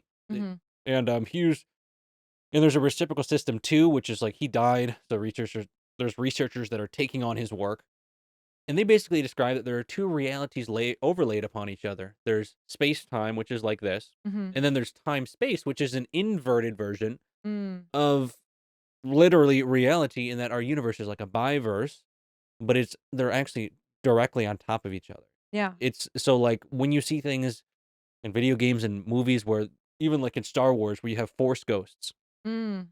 their reality is here. It's like the force ghosts are Ooh. existing right It's like, next did to you us. see that movie Free Guy? Yes. Yeah, yeah. I saw that on a plane. How he's like he's the but then he becomes aware that he's a player in the game Yes. and it like starts messing with everything. Yes. That's a little different because that's like an AI type deal where he's not like when I talk about Universe the game, this is actually a great segue to talk about just the podcast in general. It's like there are levels. The thing I don't have about here's my problem. I don't know if I have a problem, but here's my distortions when it comes to Free Guy, the movie, for those that have seen it. Mhm. It's like in the movie, he's an AI, but then he realizes that he's not, and that makes him sentient. Or Yeah, he that, like or develops a personality. he realizes that he's an AI. Yeah, he was like on a loop doing the Right. same things every day with the same lines. Then one day he kind of wakes up to the fact that like, wait, I can do something different. Right. Yeah, and he starts like he goes off his like grid. Right. Now, when it comes to what I'm saying here with Universe the Game, it's like we're not talking about AIs at all. What Yeah. more what we're saying is that we are existing in this reality, and when we awaken, we realize that we exist beyond this reality. Where Mhm. the thing is with AI, it's like they only exist there, according to the usual AI. Even in the movie, Yeah. he only exists in this world. Yeah, yeah. But to me, it's like we are an extension, and there's no way to get rid of that. And we're just literally bodies stacked upon bodies, whether that be like the soul body or the pure consciousness that is beyond all bodies or beyond all form. It's like that's what the game is. Yeah. It's like we're just experiencing these different layers, and then we have different things that we're doing. Jax can't get comfortable here. He's just he's laying down now. There we go. He's Very adding to good. the vibe. He's a good boy. He just paces around sometimes because he was here while we went out today. We went out today to Lookout Falls. Lookout. We went out to Lookout Falls, and you can actually catch the rest of that. I filmed all that, and I have it in an episode. It's a behind the scenes episode of vlog type thing that I'm doing now. So you can watch that. You can see more of us and the behind the scenes of how this all got set up. That's all gonna be available. I don't know whether that's gonna come out before or after, but that'll come out at some point, relatively quickly between the two, so you can see what that's about. Because I think that's quite interesting. Because I thought it was a great day. I mean, it's my first We time. had veggie burgers. Oh my gosh! For those that don't know, it was 131. 131 Main in Asheville, North Very good. Carolina. Great the best veggie burgers. And trust me, I stopped eating meat when I was 12. So I've had some veggie burgers in my life. And that's probably the best. It's the best I've ever had. And there's no like crap in it. There's no weird not oils. fillers. And Yeah, I've talked about my struggles. soy. I've talked about my struggles with trying to not eat canola oil or like just get Yeah. to try and remove those from my diet. It's not really diet, but what I put into my body. And it's tough sometimes because They sneak it in sneaky ways. what the frig, man? I Yeah. go to the store and it's like I can't even find anything that doesn't have it in there because people don't think about, well, okay, let's take for example, I'm one that's been avoiding grains just as an experiment, just as like Yeah. let me see how I feel. But when I stay off grains, I'm like, okay, well, if I'm not gonna have tortilla chips, well, there are good. Siete, by the way, has great. Oh my God, I love siete. Okay, so I feel like we're just like name dropping right now, but these are not ads. Like we love these things. no, I mean, it's just something I can get at Costco, you can get at The Kroger. nacho flavor is so good. Yeah, Yeah. they've got a lot of good flavors. I buy the big bags of just plain sea salt. I think they are from Costco. They're just with huge some bags. guac. Yes, or salsa or anything really. I can Yeah. eat them plain. Anything with I've been really into cassava lately as Yeah. just like a chip or as like a snack because it's so healthy compared to other things. So I've been avoiding grains and yo not no, you can bring them Yeah, in. we got some Hey. siete. We're not sponsored. We are not sponsored. Hey, Siete. But I'm open to sponsorship, siete. I am also open to sponsorships. University Game Podcast is actually not sponsored. This is a great time to talk about the sponsor of today's program. The sponsor of today's program Yo, is that would be dope. But I genuinely eat these all the time. It's like the only chips I'll eat. we got Fuego here is a flavor, and that's the one I'm talking about. Here, just point that in front of the cameras. There you go. Sea salt. Get it at Costco. Yeah, you can get it at Costco. I don't know which one I'm going to use yet. Whichever one looks better. I've got two cameras going on behind you. But anyways, it's a great time to talk about the sponsor of today's Thanks, program. girl. Yeah, thanks, Jess.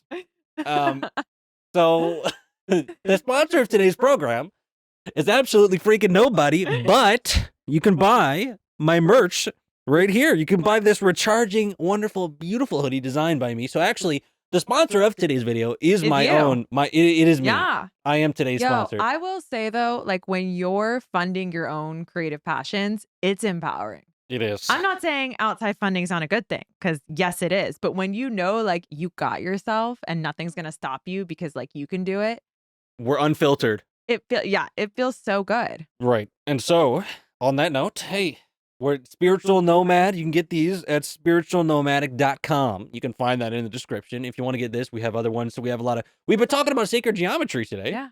So I might as well plug my own merch. We have sacred geometry merch with the I'm gonna grab one now. There you I'm go. sold. I'm like sending this you one. vibe. I'm sending you one for free. Whichever Wait, one you really? want, I I'll kinda get think you I one. want this one. This one's Because like I'm a one of mountain my. girl now. Right, you're in And North I Carolina. love that like green color, that forest green color. It's great. It Yeah. matches everything out here. That's why I wore it for today. I didn't wear it to plug it. I actually wore it because I just like it. So, I don't even know if you can see with the mic. So I'm going to move the mic over so make sure you can see. Yeah, now you can see it. We've got the recharging hoodie. that we got Look on how he here. blends with the forest. He's You so can't even complimentary. You can't even see me. I got the aesthetics going Yeah, on right now. for y'all who have been following Nick for a while, there is one thing you probably don't know. He's really tall. He's I am really very tall. tall. I assumed he was maybe like 5'10". I don't know why you were assuming that. I don't know why either. Like I have no he is tall. You're like 6'3". Yeah. Yeah. He looks like a Viking. Now I know I look really tiny. You next look to small him. in the video. Yeah, We're looking at it right now. listen, I'm between 5'7", 5'8". I'm a good height for a woman. I'm a You very are. good height. But Yeah. he is very tall. Yeah, Just we a got nice tidbit about your boy Nick. She's laughing in the background. You guys probably can't hear her, but she's in the Yeah, his girlfriend before they met in real life also thought he's probably 5'10". So everybody thinks I'm short. I don't know. Do I put off short vibes? No, Comment below, down in the You comments. come off so confident. You do. You're Oh, so that's funny. chill. That's so funny. But you were talking about aesthetics, so I had to let y'all know what was really going down. Oh my god. Yeah. That is funny. So yeah, you can get the shirt at Spiritual Nomadic. You can We went from chips to That's it. your merch to your height. I'm taking over this podcast. Welcome. This is the Kaerhart podcast now. Oh, she even changed the name immediately. She didn't even keep now. She didn't even keep the name. She said, "Fuck the name. We're switching it right now. Universe Game sucks." Okay. No, I actually really awesome. like that name because I actually do think that life is like I've always seen life as a video game. And I think there are like different stages to that. And it's funny because I thought of this and then I heard a bunch of people also say this that weren't connected. So I think it's kind of like an idea that's floating in the ether. And I do think ideas kind of flow in the ether and they just attach to us, kind of like what Elizabeth Gilbert says in The Big Magic. But that there are like these different levels of, you're a player in the game and you're not really aware that you're in a game. And then the next level is you're aware that you're in the game and then you become the player. And then the next level is you're the programmer. Mm-hmm. Right. And I've always kind of seen it like that. Like those are kind of like the stages of awakening in a weird way. That's so great that you said that because that was a question that I was going to ask you if you thought of the universe as being a game. And that's what I thought when you said the name of your podcast. Yeah. I was like, oh, he probably thinks that too. Yes. Yeah. Yeah. So, yeah, I mean, that's kind of what, being just as a background, being someone who played a lot of video games, I noticed so many similarities between, there's a character. There's a character you play in the game, but then there's a you that exists outside the game. Yeah.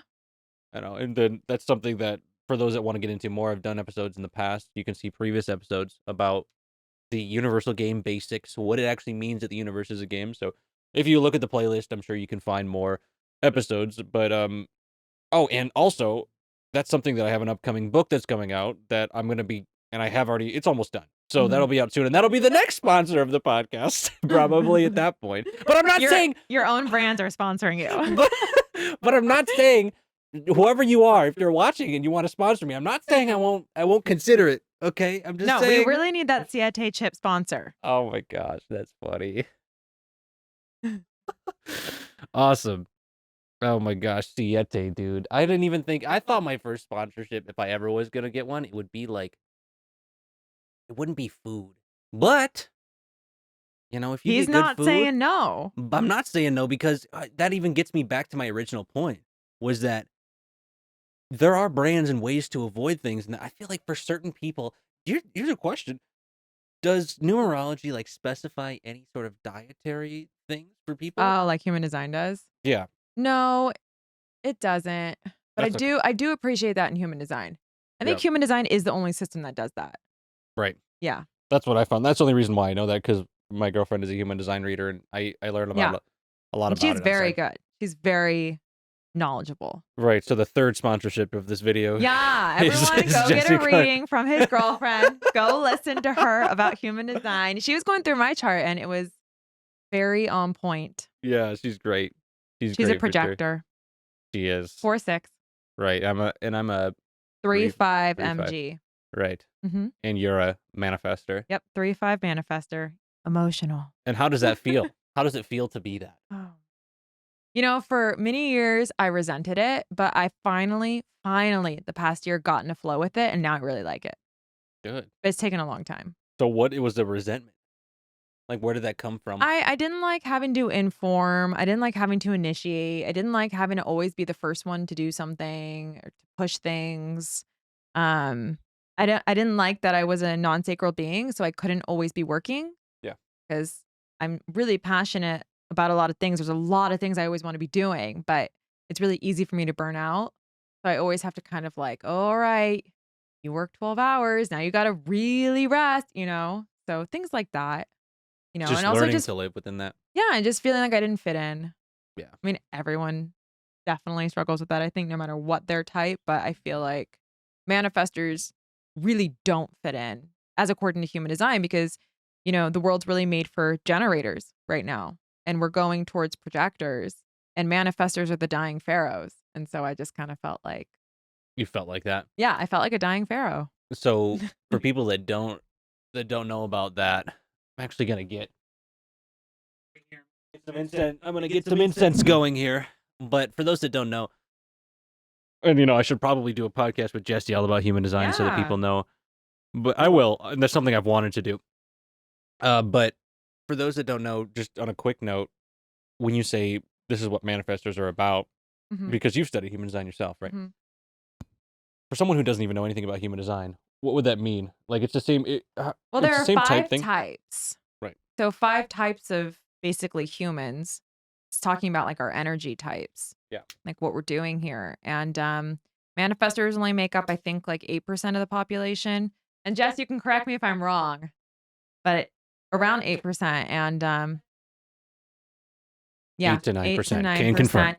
And they're here to initiate. They're here to act on their creative urges. They have what's called like a repelling aura. So their aura is really selective. So a lot of times manifestors, it's very much like you love them or you don't like them at all kind of vibe. Right, and there's actually a lot of famous manifestors out there Yeah. that are usually the Oh, archetype of yeah. like the heretic. A lot of the times Yeah. you come off as like blunt and different, and Yeah. then people won't like that. Yes. And then also manifestors are the type where you're going to feel their energy no matter it doesn't matter like what they look like or who they are or whatever. It's like they enter a room, everyone's going to feel it. And it's energetics. It's not again, it has nothing to do with like the human person, what they look like, what they're wearing, nothing. It's that manifestor's energy is very pushing. And so again, you're either really going to love it or it's really not going to vibe with you. And a lot of like famous dictators have been manifestors, but a lot of incredible people like Adele's a manifestor, Frida Kahlo, Maya Angelou. I can't think of any. J.K. Rowling She's over is here a spouting them off. manifestor, you know? And again, like a manifestor can just be really polarizing. And they are like the old kings and queens and royalty of the past, which, you know, we don't live in society with monarchies anymore. So that doesn't really make sense. But that's kind of what they were doing in the past. They were kind of like sitting in their castle, you know, directing, telling people what to do, but mostly lounging around all day. Cause again, non sacral beings are not meant to work themselves. Like generators are meant to work themselves until they're really tired. They have so much excess energy that if they're not like pushing themselves in that way, it's like they can't even sleep at night. Right. Yeah. And you're interesting because you're an MG. So usually MGs, they usually lean a little bit more one way. You know, manifesting generators are like the combination of like a new hybrid Dynamic. being. Yeah. So it's like you have the power to like initiate, but you also have I don't know what your centers are, but you're a generator. You know, Oh you have god, those generator Jesse's qualities. gonna get mad at me. And but usually you lean one way or the other, I've found. It's like you're maybe a little more manifestor, a little more generator, Yeah. but you have a lot more energy for sure than just a regular manifestor or a projector or a reflector, as they are all non-sacral beings. Yeah, so you got it on human design too. You know your stuff on human design, which is great. I'm actually thinking like, can I just turn this so people can see the sunset? We got to include people. Oh my I want you to see the god. sunset right I now wasn't even because looking. it is absolutely beautiful. Behind the curtains. Wow. Oh, that's so pretty. Jess, you should come see this. I love Carolina sunsets. It gets like so cotton candy. This is my first Carolina sunset. North Carolina, the sky has such a specific color, that Carolina blue, that Nike actually trademarked that color.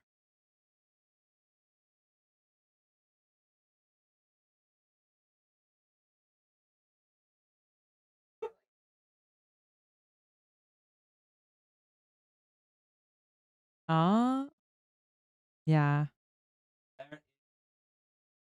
It looks so much better in person, but you get it. You get that we're in a really dope, beautiful place. Yeah. So what I'm gonna do, just because I want you to be included in this wonderful thing, I'm gonna take my phone and I'm just gonna take a screenshot and I'm gonna put it on the screen when I edit this, Mhm. and I'm gonna show you what it looks like.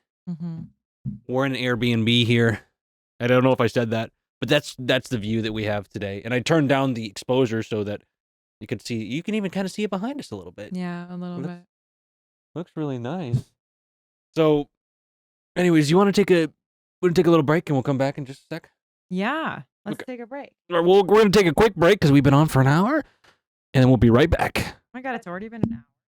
Yes, but I would say we would be right back after a sponsorship or after this message, or after this advertisement, but there ain't no advertisement. So You're we'll be sponsoring yourself. Yes. We'll be back in just a moment, my friends. All right, so we're back. Oh, right. We're back. Oh, we're recording? We're Wait, back. it looks like something's on mute. Is Oh, something that's on mute? no, it's Oh, yeah, it's this Jax mic. is here too. I really hope that the audio for this podcast goes well. I'm still working on the double mic setup, Well, so you're here tomorrow too, so if it doesn't, then I guess we'll run her back. reshoot. All right, buddy. Here, this is big Go on. enough if you want it Back to. up, back up. Oh, that's what I'm worried about. I love you, but I'll love you later. No, go on. Go. You want to call him? So big. We're double blanketing up right now. So we just decided we're just going This to is keep the going. cover. We look like an old grandpa. Well, let me get the frame. Let me get the frame a little bit. Yeah, there. make sure we're both. Okay, cool. There we go. Back in my day. Back in my day, That's probably who made this Airbnb. before YouTube. Oh my gosh. So we're back. We're just going to keep going. I was like, did we go inside because of the light? But I actually just got this new lens. I had the same lens, but I broke it. But I got another one of the same ones. So hopefully the visuals still look on point. That's my goal with this. But if it's not, that's the way she goes. We've got two cameras here. One of them will be good either way. Yeah. So, but now in the second part of this podcast, I want to go deep into your own take on things, on reality. Okay. Because I feel like oftentimes we talk about some things like I actually specialize in talking about I try to get as deep as I can to give people that perspective, but it's always really interesting to me. Oh, we got another blanket. Here. I mean, we're good. We're double blanketed up right now, or we're single blanketed up. But it's always interesting to me to hear other spiritual kind of, I guess, what would you say? Perspectives. A spiritual perspective. I love to hear other people's perspective on the nature of reality. So if you were to take us through kind of how you see things from being human all the way till the ultimate truth, and you don't have, it's not a certain thing in particular. There is no right answer. Just what do you think life is about? What do you think the universe is about from where we are now until like the ultimate, then what happens? Wow, there's so many ways to take this. Right, and that's why it's a good question because my hope is for you to be I think unique. Just be unique, you know? Yeah, I mean, I think we're souls experiencing, souls, we're energy. Like that's our coding, and we're experiencing these different emotions, feelings, things through the human experience. And I think that we also have lives elsewhere. Of course, like you can't prove that, but I have a sense that Earth's not the only intelligent planet in the universe. There's just no way, right? Yeah. And I think our purpose is to, learn to love and to come to wholeness on our own and to gain experience, Like I genuinely think that, certain it's interesting because I think a lot of people view life as like your purpose is your work. So people are like, "Oh, I came here to be a musician and that's what I'm doing. But I actually think that purpose is, each lifetime, Earth is a school, right? So each lifetime, I think we're learning something that's like maybe like smaller than that in a way. Like sometimes like people come to Earth and you're just learning one emotion, I think. Like you're here just to learn like what is greed? What is joy? Like I genuinely think like it is, we live so many lifetimes. I think that that's the experience. Then I think again we go back to some sort of oneness where it's like we're putting that data back into the system and it's just constantly absorbing, constantly learning. That makes sense. It's Yeah. so hard to, like, No, no, no. It quantify was what I'm great. even trying to say. Beautiful. Yeah. Yeah, keep going. Or is Yeah. that it? That's what I feel, and I feel that, as humans, we really, really struggle, um, just to have these experiences because 'cause we're so attached to so many different things, and, of course, like, our egos get in the way, and we have pride, we have all these things, but I think in the end, it really is peace, and it really is love, and, I this is, like, kind of going it's I've Just send her. Yeah, yeah. Just go ahead. I've had 2 near-death experiences, in my life where I, like, actually died and had the experience and, like, came back. Both of them were drowning, actually, which is I'm actually a really good swimmer, but anyways, that's another story for another time, but one of them that I remember, like, I really was drowning, and I felt myself struggling, and I felt myself, like, that panic, and then there came this moment of, like, such calmness and warmth and I just was like, "Oh, it's okay. I can let go and everything's fine." Of course, someone revived me on the beach after that. But I'm saying, like, there is that peace in the end. There really is, and I think that no matter what's going on, the drama of the planet and, like, kinda look at everything as like a movie, to be honest. I'm just like, "Oh, that person's playing that character, and this is the plot now." But I think in the end, we always come back to that oneness, that wholeness, that is love, that is peace, and that's comforting to me. All right, we're clipping that. That's a whole clip in itself. Oh, thank you. I thought I was just blabbing, but that death No. experience, like, really was profound for me because I was like, "Oh, I'm not scared anymore," you know, Yeah. because I felt that, and that was nice to feel that in the So you think at the deepest level, it is love? Yeah, I do. It's so corny, but it's like, I don't think it's corny. yeah, I mean, I think it society sounds like a conditions us. Hallmark card, Well, but if you think about it, every religion, every spiritual teacher, everything, it always comes back to that, and when you're thinking, like I'm sure you've had many moments like this. I've had many moments like this. People listening have had many moments where everything is falling apart and you're forced to realize what's actually important. And you're like, wow, like it doesn't matter if like, I couldn't pay my phone bill this month or that, my TikTok video didn't go viral. Like what matters is like, the love that you have with like Jax, the love that you have with Jess, like the people in your life that like mean something to you. Like, if you had like 24 hours to live, like what would you do at that time? You would spend it with the people you love, or you'd call the people you love and be like, you made such a difference to me. And I think it's like, it's so powerful. Like that really is what it comes down to. so there it is. The meaning of life. There it is. We have it. There it is. I found it, you guys. No need to search anymore. That's all, The folks. search is over. Oh man, that's such a beautiful answer because it brings together so many things about what's happening here. Do you think there were moments in your life where you were caught in that smaller perspective? And then were there certain things that kind of brought you out? Was it like, Yeah. I know some people it's like gradually, but some people have those moments where it's just, oh, I see it all, Yeah. you You know? know, I've had my ass handed to me so many times in this lifetime. I've really been humbled and also 3-5 profile for all the human design people out there. It's like I've faced so many trials and tribulations and failures and falling down and having to get back up. And I think at a certain point, you kind of just relax a bit. You know what I'm saying? You kind of are like, you know what? I've been through enough hardships. Like, whatever's going to happen is going to happen. I surrender to it. I surrender this to God. But I still think, even throughout the day, like, I think we all can get stuck in our heads. Like, there's no person, no matter how enlightened they are, who doesn't have like a thought like that. Like I'm sure even you know, like you're a very relaxed guy, like you're not really like in this like ego place, but I'm sure you'll put out a TikTok video and you're like, "Oh, this one's so good." And then it doesn't get the response and you're like, "What?" Oh man, You know? TikTok triggers me sometimes. No, Yes, but that's TikTok what is I'm a shadow work. saying. Yeah, it's a catalyst. Yeah, and so you kind We of all get go through like that. but then I'm sure like you Yeah. have that thought and then you have to step back and be like, "Dude, it's TikTok." Yeah. You know, at the end of the day, it's not the end all be all, Right. right? Yeah. Right. Of course. And We're always having those moments, all of us, all the time.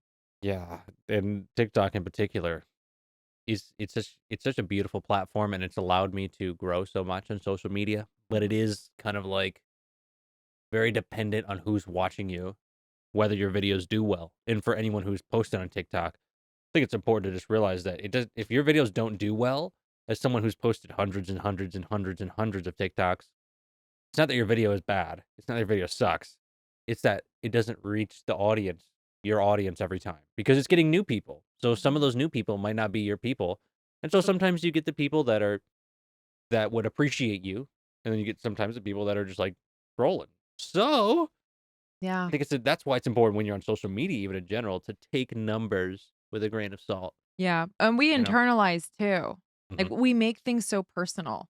Yeah. You're like, "Wow, so I guess that this many people didn't like it, then I must have not been doing my job right. Like, what did I do wrong?" But really, like, there's so much that goes into it, and again, at the end of the day, you have to put things into perspective, and, you know, I used to be really scared to post on social media, and I would, like, marry myself to the likes. You know, and the Instagram algorithm, which is where I'm most active, is all kinds of fucked up. You know, everyone's always kind of complaining about it. Um, Yeah. but what I found is like, look, you just put things out there and they live on there and it's like the views they go up, right? It's like I put out my music, right? My music video and I think first week I had like, I don't know, 2500 plays on both videos. And now it's been 2 weeks and there's like 10,000 views on both of them. And it's like it's about the long game. It's not about the short game, and I know, again, we kinda, like, took a left turn going to social media, but that's always what I'm thinking. I don't know if that's Hmm. what you do. I'm just like, I'm gonna keep putting myself out there and, like, maybe someone's gonna find me in a year from now, and they'll find those songs Yeah. that I put out, a year ago, and they love it, Yeah. right? It's about just showing up for yourself and showing up for your creative passions. Yeah, I mean, I think it's different for each platform. Each platform is creatively different, and the type of content you're gonna make lasts in different ways. YouTube is absolutely the long game, Oh, yeah. 1,000,000,000%. Yeah. Like, the people are probably gonna be watching this years from now. They're gonna be like, "Oh, what? Nick's done thousands of podcasts, and, what was his first one like?" Welcome back. Future watchers from the future, we're here. This is what the first one is like. "Hello, future. We're talking to you from the past." Yes. So I think it's important to just realize that we all start at the same spot. We all have no idea what we're doing, and we just learn skills. Yeah. You know, singing in one respect is skill. Some of it's talent, but I think a lot of it is much more than people realize. It's just practice and it's learning a new skill, like Yeah. shooting videos, shooting podcasts. This was a work in progress, and I'm sure my podcasts in the future are going to be much better lit and have better audio and have Oh, all yeah, this. we're using the light above on the cabin right now. But it is what it is. It's But like it's authentic. right. I will say though, I remember because I didn't wanna be a singer, and I definitely didn't wanna produce my own shit, okay? I Mhm. did not wanna produce my own music, and I remember that one of my friends, his name's DG, and he is a engineer and a producer, and, he produces G-Eazy, the rapper, and he told me, he's like, "You know what? You're gonna spend years sucking." He's like, "It's gonna suck, and you're gonna suck, and you're gonna keep showing up, and it's gonna really suck, and then one day, it doesn't suck anymore, and you don't suck anymore, and it just works." And that's totally how I feel about, like, showing up for myself as a musician, but even with content creation, I'm sure you feel that way too. It's like, there was, like, a time where it just sucked, and then one day you just were like, "Oh, I can do this." Mhm. But it's because you were pushing through and you were just doing it consistently. Just perseverance. Yeah. Yeah. I feel like that's a lot of things in life. We feel like we're bad. And then when we get the external validation, we're like, oh no, now I'm good because people are watching me. But Yeah. what if you were good a long time ago? Like, that's Yeah. why I'm like, I'm just doing this. And I feel like this is something that I'm natural and flowing at just because I do my best to just be me. And that's something that I think has served me well on social media to just literally show up as myself. Mhm. I'm not really about the aesthetics in terms of when I make videos right now, but now I kind of am with this. But that's just something that everyone goes through when we post, because I know that in the future, even the future people that are going to watch this, they're going to be thinking, well, how can I make videos? How can I sing? How can I understand? Maybe I want to be a numerologist, or maybe I just want to understand the spiritual journey. It's just kind of this building up. It's just Mhm. there's at the core of who you are already whole, Mhm. and I think that's one thing that in my own experience of life, I've been constantly been pushed to have w very interesting experiences, to say the least, Mhm. to then realize that it's like, man, I had to have so many things happen to me to then have that moment of like, "Oh, okay. So I am okay." Mhm. That I am there's nothing wrong with me. There's Yeah. just skills. There's people that like certain things. Now, as someone who is a manifester, Mhm. do you how do you deal with, like, anxiety of being different? Mm. As someone who does a lot of times doing things different than a lot of people. For me, I think it's like a lot of things in life are really just about shifting your perspective. I mean, I'm always shifting my perspective whenever I have like a thought come up that like doesn't sit right or is more negative leaning. I'm always like, but wait, what about this? Like, I was up for an incredible music opportunity. Like this movie trailer was going to use my song, and it was a huge paycheck, Mm. very big. Okay. And I was like, oh my God, like this is such a good break. And also, like, the money is so great, Was this the one you were wonderful. talking about, like, the really hard time in your life? Is that the same? No, no, no. So this is a different one. Oh, man, so you've No, been through a no. lot. Well, no, this is like a something that happened recently. Oh, Like okay. someone was gonna use my song in a trailer and it was like I signed off everything and then it was put in the trailer. They're like, Mhm. "All right, it's going tomorrow," and then it didn't go. Last minute, someone came in and was like, "We need to use this person's song." So Oh, no. and that was like I was so excited because it's such an incredible opportunity as an artist to have your song in a movie trailer, be heard by that many people, and Right. again, the payday would have been like the biggest one I'd ever had.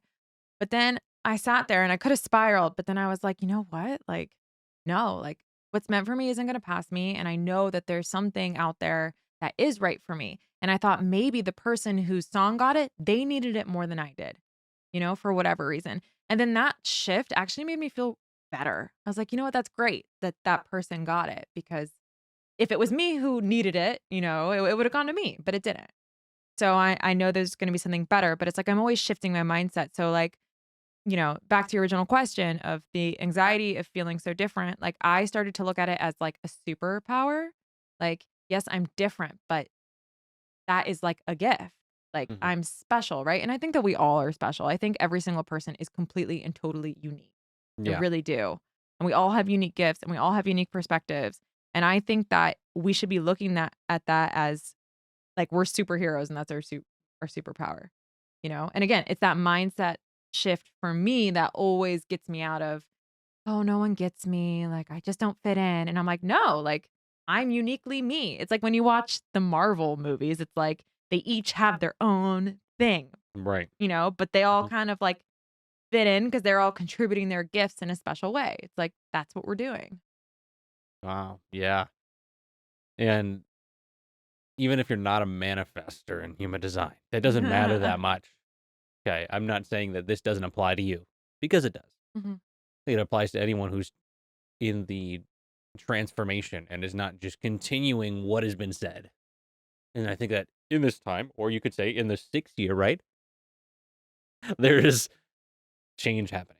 yeah, And so, if you're probably watching this, well, if you are watching, you're probably one who is looking to change in some way, or leading the change in some way. Whether you are ahead in that sense, I think visionaries in general, a lot of the times, are misunderstood. And they aren't seen for their gifts. They're seen as being different and that there's something wrong with that. So I mhm, think there is something to be said about just understanding that you could look at it like other people don't like you or this, Mhm. or you could look at it as, well, there's a gift because I get to lead this. I get to do this. So, as someone who in the past has struggled with like, I know that both of them are, and this is getting kind of deep, but what is like the thing that inside, what really led you to actually make that jump into that new perspective? Because some people are like, I understand that I could choose this, but I don't. I think when I've had moments of depression where I've had to crawl out of that and get myself out of that, and I think I just started to realize how powerful our thoughts are and how powerful our mind is, and it's like we're all living in our own reality every day because, like, how I'm perceiving something is not how you perceive something, right? So, we could be having this conversation, but you could be having such a different experience than me, right? It's so Mhm. fascinating, and so I just started to realize, like, if I could rewire my brain to in a different direction, right? So instead of having all this negativity all the time and like anxieties, if I could find thoughts to replace the negative thoughts with, and it's always about shifting it into something that feels really positive and good. And sometimes it takes a while for me to find that. Like in the example I gave, how the that movie trailer deal went to someone else. Like I had a moment and I felt myself and I was like, I could spiral right now into Right. like, why didn't this happen for me? This is something I've been wanting forever. Like I was manifesting this. And I paused and I was like, no. And I chose a different story. So it's like it's pausing and then shifting. And again, for me, what made me feel better was like, you know what? Someone's gonna get that, and that this is for them and good for them because I know one day it's gonna be my turn. And how good is it gonna feel when it's like, that was for me? You know what I'm saying? And Yeah. I've just like through my experiences as just myself and then all the work I've done with clients, it's like what's for you does not pass you. It doesn't. It's like what we were talking about at lunch today, how like soulmates like will come around you multiple times of where you connect sometimes. Like the fact that you worked at your girlfriend's like old job. I did an internship for physical Yeah. therapy at the same job or at the same for the same company and the Yeah. same location that she worked at, but I didn't see her and I didn't know her, but she was there. Yeah. Very interesting how that happened. Yeah, it's like you guys were orbiting each other, right? But it's like what's for you is it's always going to be for you. I really really believe that. But like again, that's because I've like really strengthened my trust muscle with like the universe and my intuition and just constant surrendering, just constantly just like all right, universe, I trust. I trust. And like even like sometimes talking to myself and saying that out loud really helps.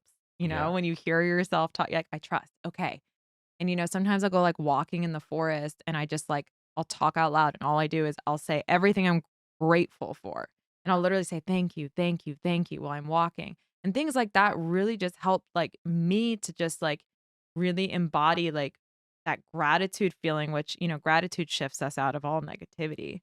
So, like, these little tricks and mindset shifts and things like that are what keep me in a higher vibrational state, right? Because once we sink down to fear, guilt, all those things, that's when you get sick. That's when, you can spiral. And I'm very consciously aware of that. I'm always thinking that, like, I don't want to get into a quote unquote lower vibrational state because I don't want to be sick. I don't want to, you know, I'm here to serve a mission and I want to always keep myself in a good place. Interesting. That I like that. Now, my question is going forward with that, do you feel like there's a right time when do you feel the emotion? Because I think the question would be going forward with that is if you're trying to maintain this higher vibrational state, Mhm. do you feel like if you are feeling emotions that are coming up that they're taking you down into that? Or Mm. do you feel, and this is just my like I'm just open question. Yeah, yeah. Do you feel like you're just like I'm not going there at all, or Oh, do you feel no. them or Well, here's the thing. I think there's some emotions that are a choice. Like, I could have used that me not getting that awesome opportunity with the movie trailer as, like, a negative thing. So I could have put myself in this negative place of, "I'm not good enough. Why me? Blah, blah, blah," right? All the things that, we can do when we spiral. And that's, like, a choice. So I made a conscious choice not to go into that state. Now, things like sadness, hurt, pain, anger, those things live in our body and they need to be expressed. and in healthy ways, right? And I think like, I've been going through a breakup recently and it's been really painful for me. And like, there have been mornings where I wake up and I literally, like, the first thing I do is cry. And it's hard on me, but I'm not even judging it. I'm just letting it come up. Right. And I'm just sitting in my space and I'm just like holding myself, saying, it's okay. Everything's happening for a reason. You can't see it now, but you will. Yeah. But there's also like an unhealthy way to express that, right? I don't think that me purging my sadness is, lowering my vibration by any means. And I don't mean lowering my vibration in a, spiritual bypassing sense. I mean it in the way that you teach on your TikTok and your Instagram channel about like the different levels of where we're vibrating at. Yeah. Um, but I could choose to take that sadness and that pain and I could direct it in a very negative, bad way.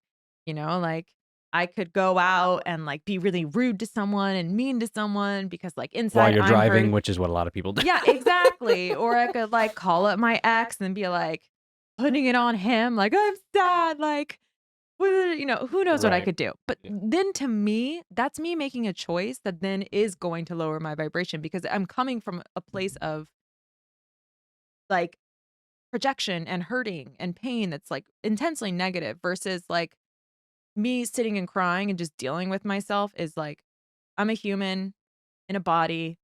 Sometimes we experience pain and we have to get it out. Otherwise it festers and it turns into all kinds of things. But that's how I see the difference. I don't know if you feel that way.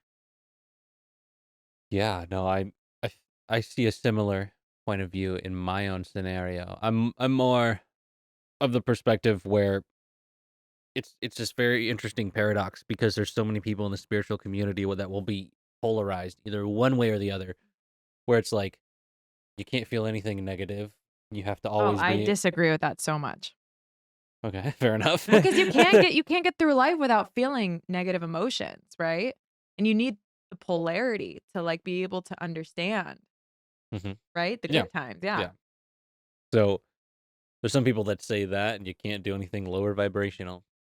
And then I think there's a level of just understanding what emotions are and that they they're they're energies that exist within the body, but not and there's arguments in whether it's within the body or within the soul. And I don't really think it's worth going into semantics right now, but there's energies that are in here and it's like it's almost like you could think of it in a sense of Christ consciousness, or you could think of it as the universe, you could think of it as when things happen, it's almost asking you to throw up the energy. Like that's how I Mhm. literally visualize it sometimes. Yeah. It's like you're throwing it up and then those catalysts give you a choice. Are you going to it's like the bad events that happen in our lives a lot of times or what we feel like is bad become an opportunity for us to evolve.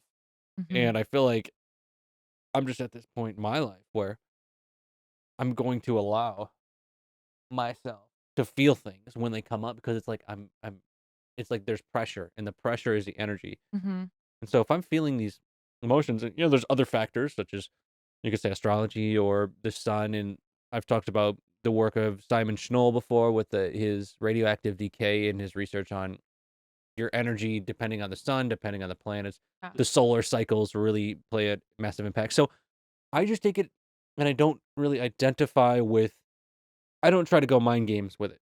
Mm. I'm not like, where is it coming from? Because I feel like a lot of times it'll just come from my mind. And then I don't know if that's the truth. So when feelings come up, I'm just like, I'm just gonna feel it. I'm not even gonna worry about the thoughts. So I'm just gonna Yeah. feel the sensation in my body, and that sensation then alleviates when I'm actually feeling it. Because that's essentially what it wants. And when it does that, the energy essentially transforms. Yeah. So There's a that reason you're feeling that. You yeah. gotta feel it to heal it, right? Mhm. But also, like, we oftentimes wanna intellectualize our emotions. Yeah. And sometimes emotions and feelings don't make any sense.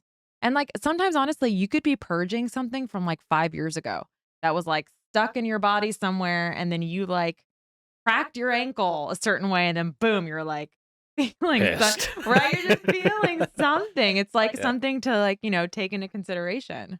Yeah. So a lot of times we don't know where it comes from, but just a reminder, you don't have to know. Yeah. You don't always have to know it. You Not could just everything is going to make sense in this world. Most right. things don't. When we're dialed into this perspective, It's like there's so much that we already don't know. That's why I never claim to have the truth on any episode of anything that I do. I just claim that this is the evidence. I claim that I don't really claim anything. I No. just give you the evidence. I just give people the evidence. So I can say that it's my truth because at that moment it might be my truth, but it doesn't mean that it's the ultimate truth. And I think that being in the spiritual community and also being grounded is also about understanding that you may see things a certain way, but it doesn't mean that everyone else has to see it that way or Mhm. will see it that way, and that it's not a problem they don't see it because it might help society or humans in general for some people to be at a high level of consciousness. They're really, helping us to see. And there's going to be people that really benefit from that. But then there's going to be people that really have to do the grunt work of helping society raise up. And it might be within their soul lessons and it might be just what they came here to do, or it might just be where they're at right now. It might be just part of their journey. And so for me, I'm like, I know what I'm saying might not resonate with a lot of people Mhm. or what I talk about. And I think that that's okay, Yeah. and especially, Everybody's not for everybody, right. you know? That's what It's I'm like saying. music, right? Music taste is so relative. Like, there are Yeah. people who are, like, obsessed with one band, and you're like, "This does nothing for me." And they're like, "What?" And it's like, Yeah. so you really see that with things like music or food. Yeah, food for sure too. Yeah, you're like, "Oh my god, how can people eat that?" And then Mhm, it's like a delicacy somewhere. mhm. I haven't traveled around the world yet, so we'll take Universal Game international soon, but I haven't really had the opportunity to get all the, worldly foods. I know if you were in Japan, you said you went to Japan, right? Mhm. You probably tasted some different. Yeah, you know what? It's interesting because I was very, very strict plant-based before I went to Japan, Mhm. and I had to make a decision if I was gonna eat fish, and I did decide to eat fish there. Um, but the food there was phenomenal. Is it better than here? Oh my god. I mean, Is I that a yes or Japan no? Japan is, like, actually one of my favorite places I've ever been to, which really surprised me. And we only booked tickets to go there because there was a deal. And, like, I'd just been traveling through Asia and everyone told me, like, "Go to Japan." And then, that was when I was like, "Oh, well, I was gonna get Reiki certified, so I might as well get Reiki certified in Japan." And I fell in love with it. I mean, it's crazy how much different food, different things they've contributed to society that I didn't even realize, you know? But Yeah. man, ramen, Is that popular over there? matcha. Yeah, well, ramen's from Japan. I figured it was. So good. I'm uncultured swine right now when it comes to a lot of that kinda stuff because I haven't traveled around or I mean, I like a lot of different food. Trust me, I'm not picky, but I'm excited to get out and explore. Now, have you went to many different countries otherwise, or has it just Mhm. been so where all have you been? Oh, man. I've been all over Europe. I've been to Bali and Thailand and Japan. I've been Woo! to Mexico, Canada, all over the states. I think I've been to almost all 50 states. Oh, man, you've been I been haven't been traveling. anywhere in South America, but I've been all over the Caribbean. Am I honestly forgetting because I traveled so much as a kid? Mhm. And as a kid, you don't really always remember where you went. Right. Like, I forgot I went to Panama, and my mom was like, "Yeah, we've been to Panama." I was like, "What? Like, why did we go there?" Oh my god. Yeah. Wow. So you've been around Yeah. to a lot of different Oh my countries. god, traveling before all this stuff happened the past 2 years, um, that was my thing. That was always what I was working towards. I was like, "I just wanna make enough money so then I can go on this trip." Mm. And it's crazy how so much of that has just changed. So now what do you work towards? Right now, everything I'm working towards is just, like, to continue to grow myself and continue to grow, like, myself, like, as a human being and, like, my spirituality, everything, but also, like, to grow my business and, like, my music and all of that. We were talking about Nice. that at lunch too. Right. Yeah. I mean, it's just an interesting journey that we're all on as a human. We're all out here just trying to figure it out, and I think it's beautiful to just sit back and relax and just try to help others as much as you can, and also to try to understand reality. And I think so many of us are doing that in many different ways. And when it comes to numerology, if people were like, so she's got a book, what would that be about? What do you think are some major topics to somebody who would it be good for somebody who hasn't studied astrology or not astrology, but Numerology. numerology? Yeah, yeah. Wait, I gotta say, I did not mean to mess that up. It's numerology. Yeah. Okay. So my book is called Your Cosmic Code: Essential Numerology, because I believe we are all made up of cosmic code. And honestly, I wrote it as an intro book. So literally you could know nothing about numerology and pick it up, and by the end of it be pretty proficient. Yeah. And, that was how I wrote it. That was my intention. And that has been the feedback I've received, which has been really, really great. Because sometimes you don't always know if something's going to land. Mhm. And I didn't go out and tell people that was my intention, but I have received a lot of messages where people were like, yo, I knew nothing. And now I do everyone's numbers all the time. Nice. So yeah, it's really amazing. I mean, numerology is so in depth, but I just included like the most important numbers that I feel will actually create shifts for people, right? Mhm. It's probably like, because you're more familiar with human design, I'm sure there are aspects of human design that you actually were like, yeah, that helps me. And some of them are like, that's nice to know, but that's not something I apply every day. Yeah. So I included all the core numbers where I was like, yo, if you know these numbers, if you work with these numbers, you're going to see big shifts in your life towards, embodying your purpose and manifesting in a flow as opposed to like going against the current of life. So, yeah. So it's for anyone, really. Yeah, I would say so. And, I've literally had like high schoolers, like 14, 15-year-olds reach out to me. And I've also had like literally an 80-year-old man Everybody. in England reach Right. out to me. So it's been really interesting to see just the reach. And again, like when Penguin Random House found me, the first thing I said besides yes was, who's going to read this book? Because nobody really knew what numerology was even 2 years ago. Mhm. It's become a lot more popular and a lot more mainstream. But I was like, no one's going to buy this because like people just don't know what it is. Mm.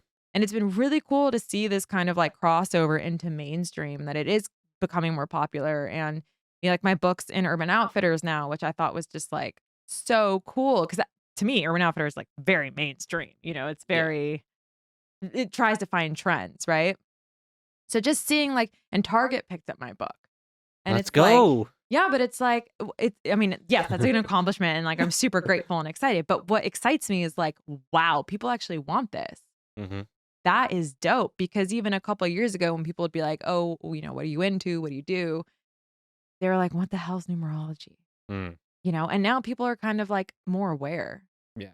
Yeah, I love that. Do you feel like that's a planetary thing? Like we're all just getting it more? Or do you think it's just like numerology, like the truth of it is just popping off now? Or what do you see that as? I think that the world is becoming more spiritual. I think especially the events of the past couple of years, people are searching for deeper meaning in their life.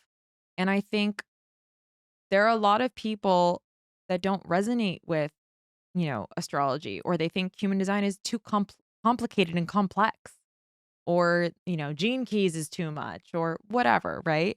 And I think numerology is a really good entry point. And it's interesting because I had someone tell me the other day that they felt that numerology was going to be like the kind of the more spiritual gateway for the masculine on the planet, which I have found like a lot of men resonate more with numerology, because I feel numerology is a bit more masculine. It's easier to like wrap your head around math and numbers because we're working with them every day, than to be like, oh yeah, Jupiter in the sky that's really far away has an impact on me, right?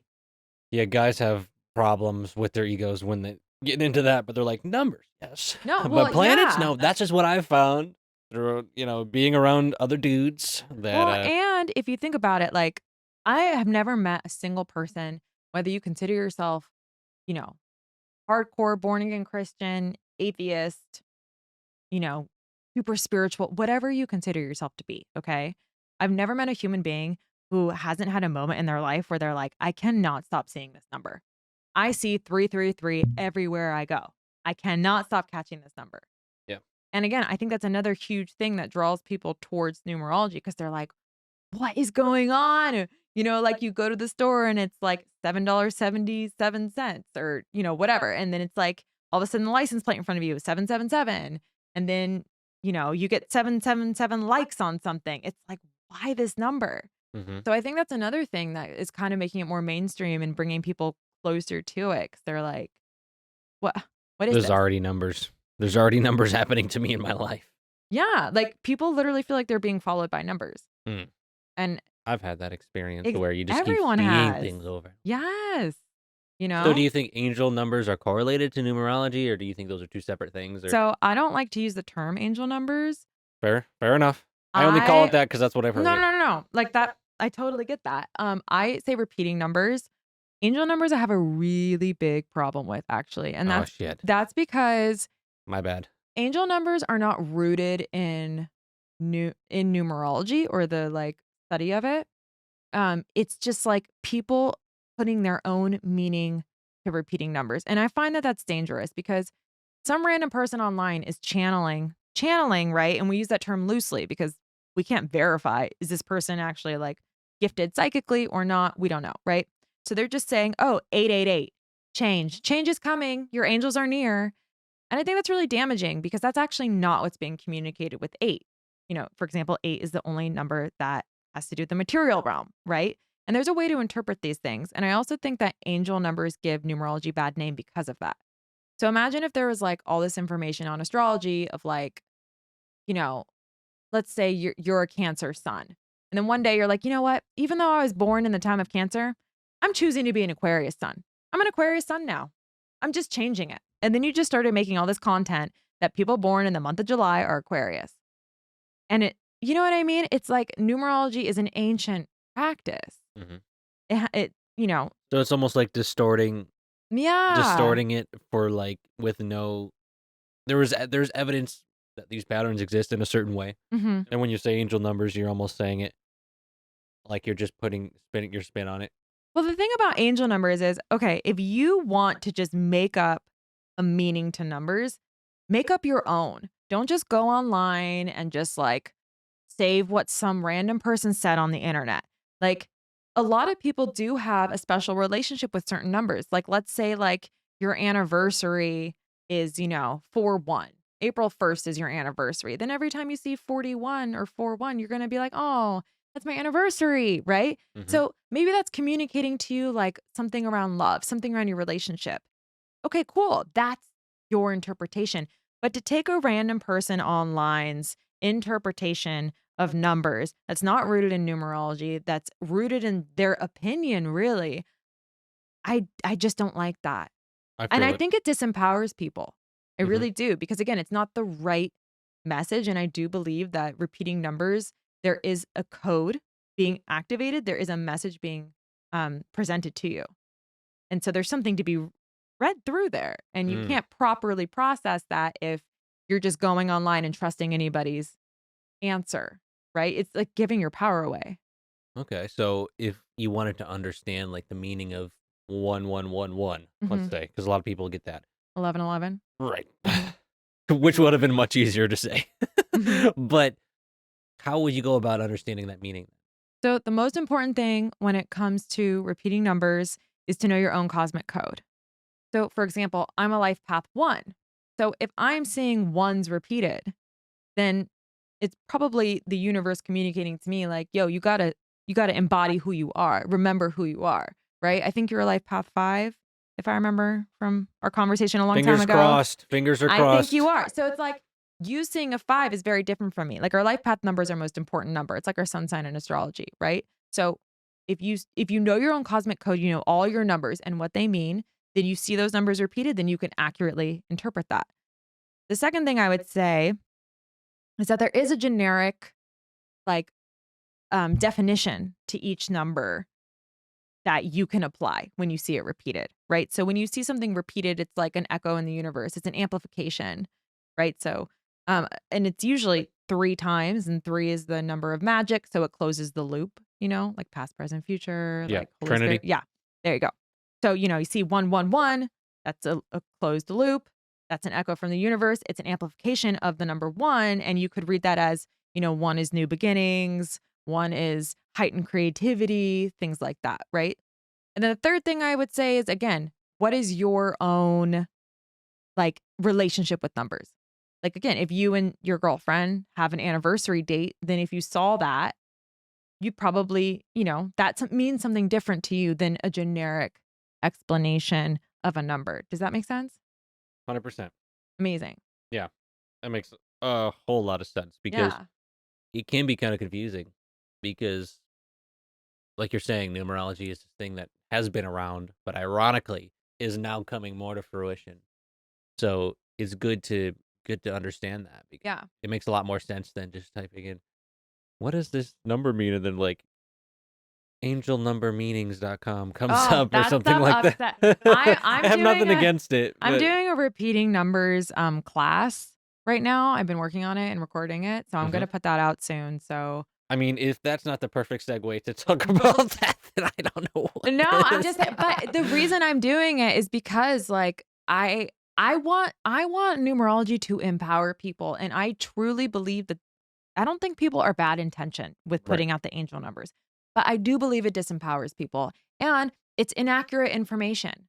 It's like imagine if someone just made up the astrological house systems to fit whatever they wanted. That's not that goes against what's been taught for, centuries. Which is what has been happening on a, like when you watch certain power structures right now, that's what Mhm. happens. People are just making it up. Yeah, you can't just do that, Right. I you mean, you know? can, Well, and then people get real confused, and then they yeah. don't know what's going on, and then it's a whole 'nother process, but literally, if we can understand the root of it, I think that's important. That's something that I've actually been getting into in general more, is just looking at ancient civilizations and all the knowledge that they and I know that Mhm. you've been someone who's been here in North Carolina and that you've also been someone who studied the Mayan system. So, That there's system is unreal. we talked about this a little bit. We have some of Yeah. the same thing, and just so people would if they wanted to look up if you don't mind just real quick going off, how could somebody look up a numerology thing, and then how could somebody look up like, what are some good places, if you know, some for that, and then for the Mayan? Because I wanna talk Oh, about to, like, that. know their numbers? Yeah, to know your numbers, then also Oh, the Mayan thing. okay. Well, go on my Instagram page because I have so much free content of how to calculate your numbers. Lots of Instagram shares. I even have like a numerology highlight. I'm also next week launching numerology reports. Oh, So you'll be able to just go on, give your name, your birthday, boom. I send you a report with your core numbers. You don't have to do any math. that's what Yeah. I was thinking about how where's that source, and if you're literally doing it, that's perfect. Yeah, yeah. So I'll Okay. do it. And of course, I'll be, announcing everything on my Instagram and it's always in my link tree and my bio and all that. And then of course, like my book is also a great resource.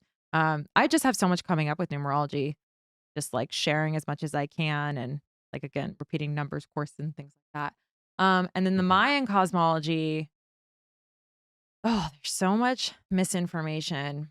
Well, first, I just wanna say, if you wanna get that information she just talked about, all you have to do is literally go to the description. I'm gonna have all the links Oh for all the yeah. things. My So, Instagram is at Kaerhart. I forgot to mention that. there it is. It's Kaerhart.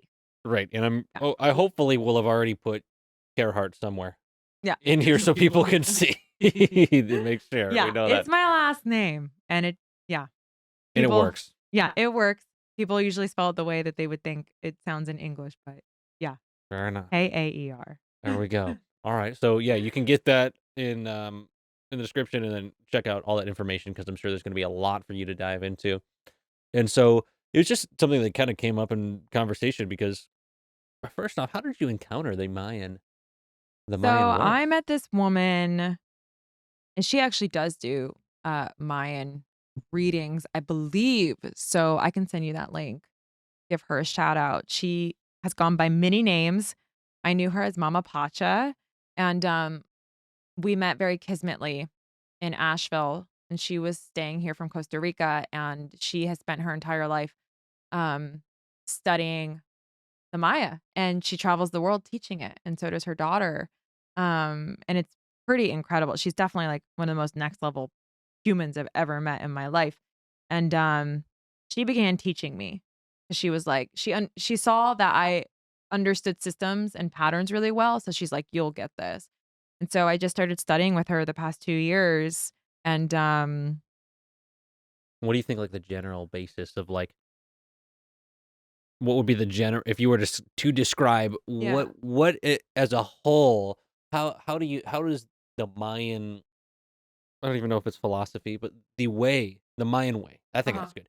What does that entail for somebody who's never heard of it? Well, the Mayans were galactic timekeepers, really what they were best at. And, there's like the understanding your glyphs. So there's 264 glyphs in the Maya. So unique signatures, right? So it's kind of like in astrology, there's like 12 signs, right? In Mayan, it's 264. And Ooh. yeah, again, it's I rarely talk about it because it's so complex to even explain. It's way easier when you have a visual. Um, I might put in some visuals here for you to look at this point yeah. here so you can see.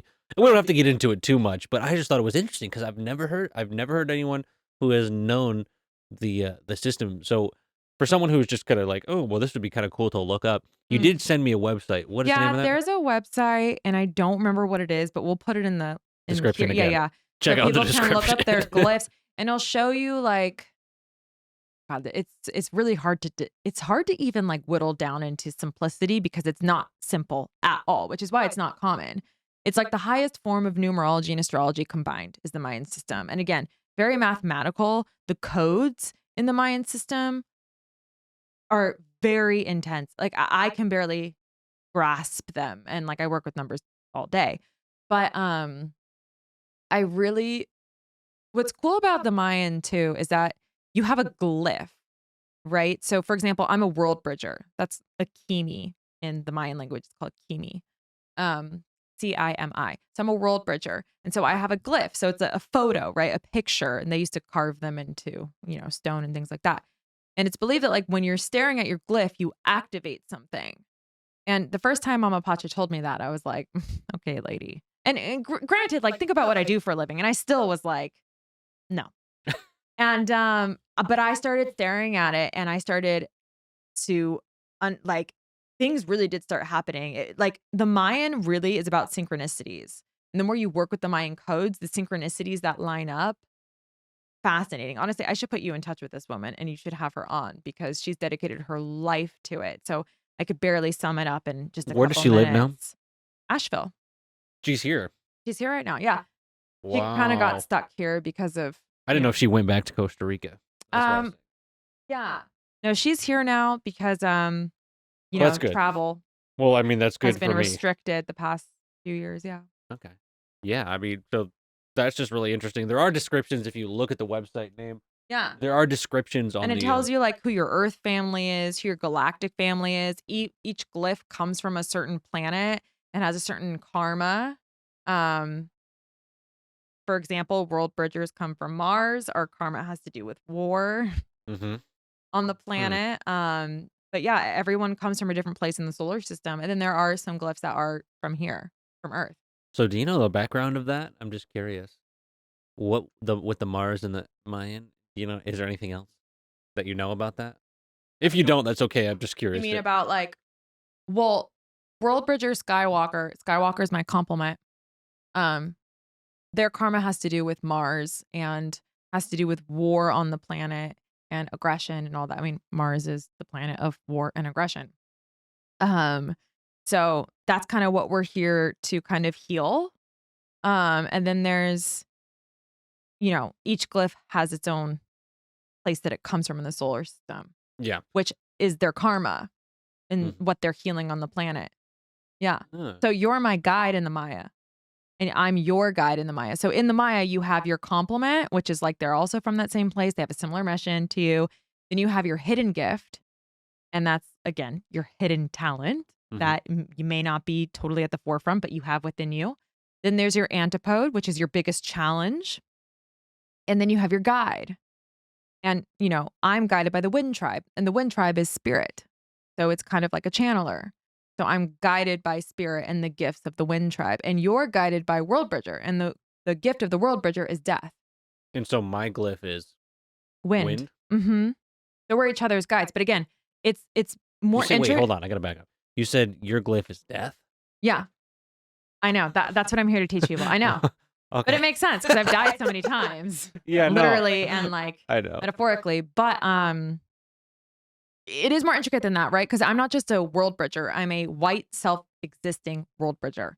So that's the other thing. There's a color for each glyph, and then there's a word in the middle, which I can't remember what that word is, but you're like self-existing or magnetic or whatever, and then you're your glyph, world bridger. So it's so intricate and intense. Mhm. It's I never have seen anyone talk about it. I talk about it often with clients and friends. Obviously, we talked about it. Mhm. But never publicly because it's challenging to like We make it probably didn't simple. even scratch the surface there. No, not even. I mean, it's so ancient too. And it's so accurate. So put me in touch Yeah. with her. I would love to get into that because I'm fascinated Oh, she'll blow your mind. by things that we can't understand on a conscious level, or that not even that. Well, that too, but Yeah. also just new things that we haven't maybe comprehended before, such as like the Mayan culture. There's so much that we don't Oh, understand. she's such an expert on all these. Yeah. Well, the Yeah. fact you actually know a lot about it too, so Well, I that's studied under her, so but you she's the expert. Yes. fair enough.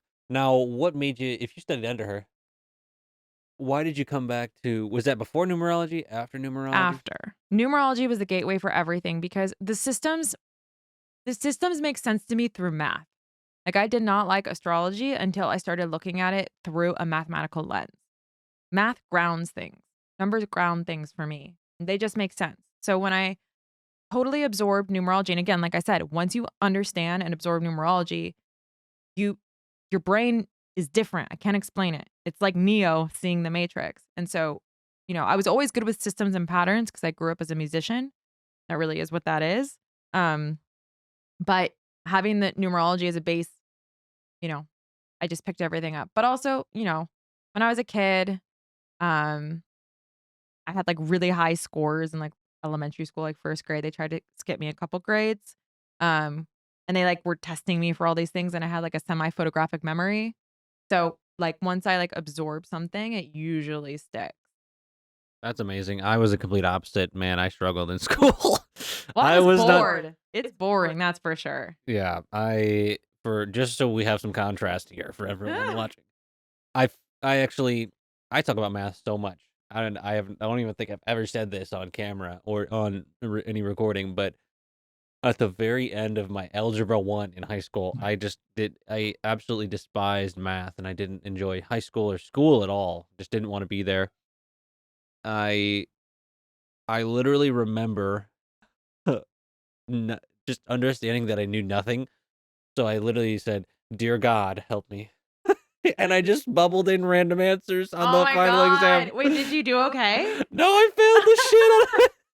Oh my god, that's amazing. I failed it and I had to repeat algebra 1, so Oh man. Well, but the school system isn't really like teaching us what we really need to know. yeah. Whoa, did you hear that? There was Did that anyone was hear that dog? By the way, I've been drinking so much coconut water. I'm Do you not have to go? no, I'm not trying to promote another brand, but Oh, this no. coconut water that he has at his place is so good. So for anyone who's like watching the video, I've been like Fu chugging it. future sponsor for here. Kirkland, hit me up. We got some Kirkland coconut water Oh I my got at God. Costco because I knew we would probably want something to drink during this podcast. Yeah. Oh, it's so good. Okay, anyway. It is good.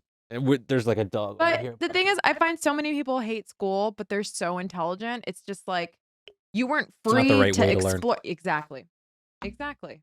Yeah, you couldn't learn how you wanted to learn, and then you're just like, all right, And you're learning a literally bunch of things that are kind of pointless. Like we're not being taught like how to manage our finances, how to fix a car, how to cook food, how to clean, how to care for ourselves. distorted by design, I Yeah. would say about that. But it's a Agreed. catalyst because then we go into this kind of salty about school, and then we explore reality, and then we come to the conclusion, like me, oh, I actually really like math. Yeah. I just didn't like how it was, and I Yeah. didn't like the learning it that way. And coming to sacred geometry and those things, which I'm sure I'll get more into, I admire people like Robert Grant, and I definitely would love to have him on the podcast eventually Do as you know well. Robert? I don't know him personally. I mean, Oh. I've been following him for a while, and I just think he's a great guy. Oh my god, he should come on this podcast.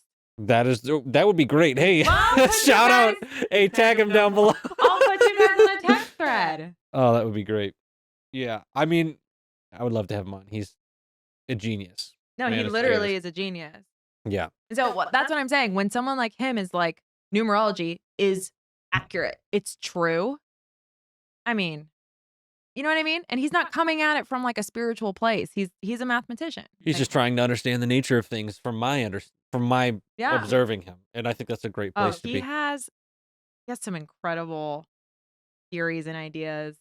We'll talk about it off air because I don't know if he's talked about some of these things publicly, so I don't want to, Yeah, I mean, but the things he's even talked about publicly, yeah, it's like he's leading the charge yeah, on like the revolution of consciousness, understanding topics that people think are difficult. He's teaching it in a way that you can understand, even if you're hmm not like super you weren't raised in an intellectual environment, which is something I can appreciate because sometimes when people talk, if they're in the math realm, it's just yeah, you don't understand a word they're yeah. saying. You shut down. Yeah. Right. Do you have his book, Philomath? I don't. I've seen it and I haven't gotten a hard copy, but I've checked Oh, it out, but I haven't gotten a I hard can copy. loan it to you before you guys go. Fair enough. We'll get that would be great. Oh man. Yeah, and I think he's doing a lot of stuff with the Philomath. Yeah, but anyways, big fan. Yeah. Big fan. We'll have him on eventually. Robert, you're a G. Yeah, maybe we'll send him a clip of this anyways. Yeah. But anyways, yeah, it's numbers and understanding the nature of reality is something that I find is really interesting because it links, when it comes to work he does and the work that hmm anyone does, even with you, what you do, which hmm is I feel like directly correlated to the work he does, Yeah. is you're taking something that people think is like, oh, it doesn't make any sense. And you're like, no, this has to do with the structure. Yeah. Math really that's the point that I try and get to people is like math has the structure. Like and the structure of the way you look at it would be this is the structure of the design of Yeah. humans. It's And the design of I swear, like, whatever we wanna call it, this is a simulation of some kind, and I truly believe that numerology is the code to that, because it just and I even talked to Robert about this, and I was like, "Do we live in a simulation?" He's like, "Yes." Like, "Yeah," and we're talking about, like, the mathematical equations of why that may be or how we. But when you work with numbers and numerology, you see it. It's wild, and then you start seeing all the loops that we're on. That's the craziest part is the loops that we get stuck on. as a collective, would you say And loops? personally, yeah, Mm, and as a collective. Didn't I send you that video a while ago that talks yes. about yeah, yeah. Yeah. So That wasn't numerology, but still. I know what you're talking about. Yeah.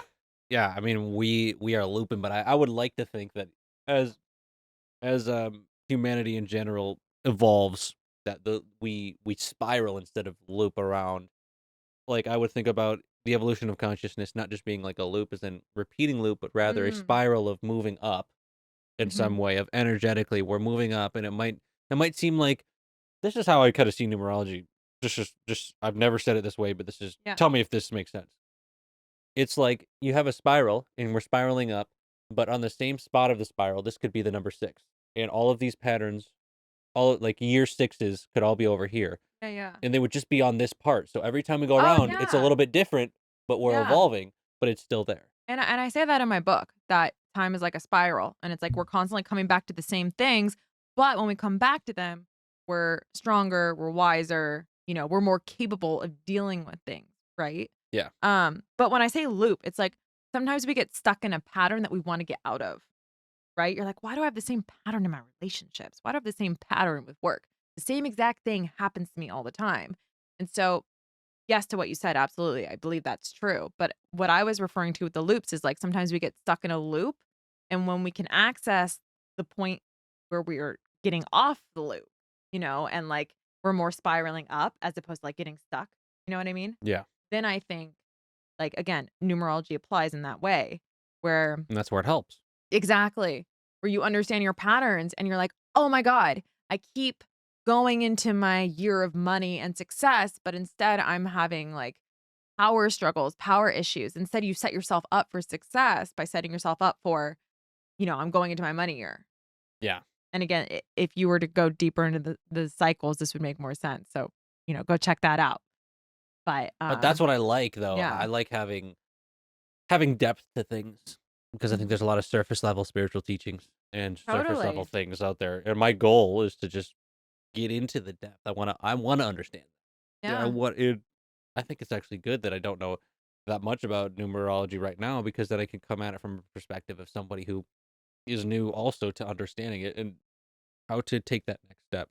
So it really seems like the next step for someone who's getting into numerology or just wants to know more is definitely to get your book and Mm, to go deeper into how this actually works because it's like yeah. we could recommend a bunch of different things, but if Well, you literally wrote the book with the intention for people to understand. yeah, and you know what? Like, Penguin Random House found me because they specifically wanted a millennial numerologist. There hadn't been most of the numerology books that are out there were written literally in the 20s. Like, Really? there's not a lot of new numerology books that have cut. Like, I found some like floating on Amazon that people have like maybe self-published, but Penguin Random House, they're like, there hasn't really been a successful numerology book in decades, and we want to do that. Um, and luckily it was successful, but it's also, some of these other numerology books are coming at it from a perspective that's very, like 1920s talk or just like much older. And I feel that like, I have a millennial perspective, which probably a lot of your audience, I'm sure they're all ages, but probably around our age or like a little bit younger even. Um, so I feel that that's also like nice to have a book that's like more relatable and has more examples of like now, and like even celebrity references. Cause I think it's really important to be able to say, like, oh, you're a life path 5. So is Russell Brand, and you're like, oh, okay, cool. I can see how that plays out for him. It's Like real important. life examples. Yeah, exactly. Real life examples are really important. And, some of the older books, it's like, I've read them and I'm like, "What? Who the hell was that? What?" You know? hmm So So definitely. I feel like that's perfect because I see the same thing when I study many different systems. I think the it's really beneficial to see it playing out and not just be You like, need okay, examples to integrate. Otherwise, it's just information floating in the ether. right. So if you're looking up your chart, I actually saw. I think you recently made a post about that. That maybe some of the different numerology. I don't know how recent it was, but you made a post about some of the different people that have these Yeah, numbers. yeah, yeah, the life path reels. Yeah. Yeah, yeah. So if you want to know more about the people, if you're watching Oh, this yeah. or listening to this, however you're taking this in, definitely go check out her. It's on Instagram, right? Yeah, I mean, Okay. honestly, like, start on my Instagram because there's just so much free content you can interact with, and then you can kind of, like, know if you vibe with it or not, and then go from there if you wanna, like, take the next step of purchasing my book or, you know, getting Yeah. a report. Yeah, but even a book is really I it's really not that expensive, Yeah, which is yeah, crazy yeah. because I feel like books should be more expensive. Even Yeah. though they're not, I mean, it's not like they should be, but Well, it Paul again, here's McCartney just put out a book, and it was, like, $90 Mhm. for the book, and it was, like, all of his songs or something, Wow. and, yeah, he's charging $90, which is, like, really expensive for a book. I don't set my book prices because my publisher does, so I'm not even part of that. Mm. I mean, I'm only the reason why I'm saying books should cost more, which I'm saying that with a grain of salt. More what I'm really how here's a better phrasing of that. Valued more. There's an incredible amount of information that I feel is often underrated by spending $15 on a book. Oh my god, You know yes. what I mean? I'm not saying that they should be more. I'm gonna retract that. I wanna say that it's wild that you can read somebomady's book, like, you can read Philomath, you can read, Becoming Supernatural, you can read The Divine Matrix, you can read Mhm. Law of One. You can get an incredible amount of detailed understanding that in today's society, it seems like you have to go and get it, like, from these people who have these thousands and thousands of dollar courses, which I think they do have their value Yeah, well, in I think that's place. for going deeper too, Yeah. but also I will say, some people have messaged me and they're like, "Look, I just don't read, really. Like, I am a visual learner." And some Right. people, Yep. like, need to, like they absorb information better when they're watching. But I'm with 100%. you, like, I am obsessed with libraries. It's a dream of mine to have a library in my home. Like, I That's cool. only buy paper books. Like, I don't have a Nice. Kindle. I won't read on my devices. I only have paper book I love feeling them in my hands. Yeah. I love getting away from a screen. But, some people, they just, like, really aren't just don't vibe with it. Yeah, and I'm not saying as though something wrong or that books need to be purchased more. I'm just saying I've found You value them a lot. I do. And They're life-changing. The right yeah. books are life-changing, for And sure. yeah, definitely. And also there's courses that are life-changing. I'm not trying to knock them. Mhm. Don't get it twisted. All I'm saying is that there's a lot of value in books. Yeah, And we don't always have to learn in certain ways. But I do think that as society moves on, unfortunately, with the attention spans that the yeah, social media has created, a lot of people don't have the ability to focus on a book. So I think that therefore it is important to have because we have to follow the way that society is. In some ways, of course, we're breaking that mold with talking about the things that we are in some way. Whenever you talk about something different, but we also just have to understand that a lot of kids are coming up and they're gonna be that generation. They're gonna be our age at some point, and if they learn better in certain ways, I just think it's good to have that variety. That's why I think it's mhm, great that you have reels where mhm. people who take that information in good will do well there. Or you might have other. I'm sure Yeah, you have plenty of offerings with many different ways to take it in because people. and the reels are on TikTok too. Fair enough. There we go. I slapped them on TikTok. There you go. Yeah. I was trying to tell you earlier. You should get on TikTok and just. I know. I'm going to. You inspired me today. I have so many videos of, like, me singing and playing guitar and all things with, like, numerology too that I could just throw up there. Yeah, And I I don't, but I can, and I will. All right, folks. Remember this podcast here in 6 months when you see Ah. if she gets. I'm just gonna make a prophecy here. Okay, I'm Oh my not. god, I'm. yes, yes, yes. I'm, Prophecy. I'm not a prophecy guy. Okay. I like this. I'm not that guy, pal. Trust me. You're the But philosopher, here's my the Alan prophecy. Watts of our generation. All right. Well, then here's my take on you. I think that if you do actually get on social media within the first 6 months, let's say if you get on this month within the first 6 months. You're gonna blow up on social media. Whenever you start, give it 6 months. My TikTok, I blew up. I think I got, like, 200,000 followers in the first 3 or 4 months. Wow. So, But okay, here's the thing. it's possible. Yeah, I'm yeah. saying that because I'm like, I know that you're extremely talented, and if you just put your stuff in the place where people can see it that don't know you, magic is gonna happen. So But he that's but my here's the prediction. thing, I do 2 things. And some people, like, will give me shit for that and say, "You need to divide your accounts. You need to have one for numerology, one for music." As a TikTok expert here, do you think I should have just one account for numerology and one account for music, or just say, "Fuck it," and just do both? And it's okay to, like, there's no judgment here, you can say anything. I wanna hear your expert opinion. Apparently, I'm a TikTok expert, folks. Yep, he's a All of TikTok a sudden, expert. I I don't know if branded that's him as that. I The don't know if that's a millennial good Alan Watts TikTok expert. I don't know if this is a good thing or not, because some people are like, "TikTok is so dumb." I just wanna say a disclaimer, I like TikTok, but it's like, it is what it is. I'm not saying It's how you use it, it's like not the anything end all else. be all. I'm not saying that it is the best thing ever created. I think there's good things and bad things about everything, and I think that's okay. But when it comes to what you're doing, I think TikTok's a platform that uh, does well with music because Yeah. people might hear you for the first time and be like, "Oh, this is great." And that's you could do that with information, or you could do that with singing. And from me, I mean, if we're gonna talk about on the spot, what do I think you should do? I think you should explore. I think you should explore, and I think that you know you better than I know you, Yeah, and so I hope so. right, me too, me too, right. But I would say whatever feels good to you, but I wouldn't sell yourself short, in my opinion, and do 2 separate off the bat because it's gonna be overwhelming. Yeah, So I would just post stuff onto my page and have it just be let it one go. page and set it and forget it. That's my thing I say to Yeah. myself. That's what I do on Instagram too. Yeah. Well, yes, okay, then do that. Get on TikTok in 6 months of posting. I got a stuffy nose right now, so anyways, just thought you should know that. When you do that, in 6 months, I can guarantee you're gonna do well because All right, I'm gonna do it because you said so. good. Nick prophesized this, everybody. I mean, TikTok's the place. On YouTube, I love YouTube, trust me. YouTube was my first love, and Wow. YouTube is gonna be the thing that Jess, I do you hear this?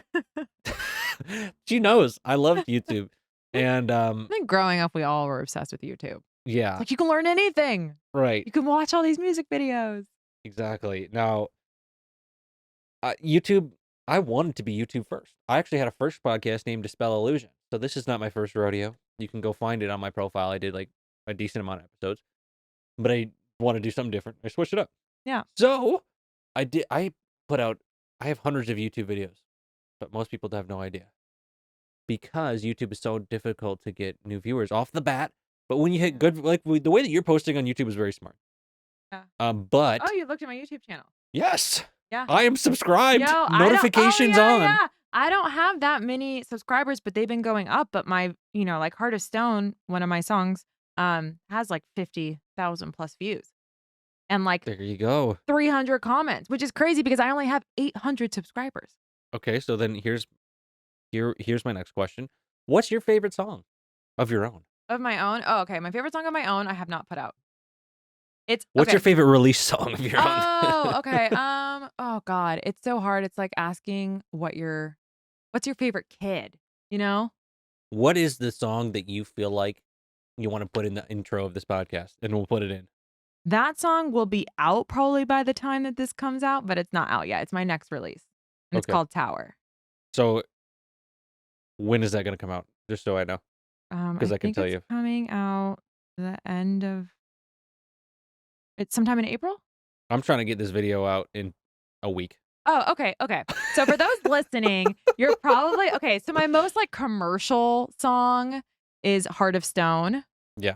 I think that's definitely like, everyone across the board's like, yeah, this is good. And then I think Sunlight's just really beautiful, especially if you watch a music video. And then Voices, if you're going through any kind of breakup, listen to that. Also, if you like guitar and strings, the outro Voices, I think is incredible. And my friend Johan Lennox did the strings.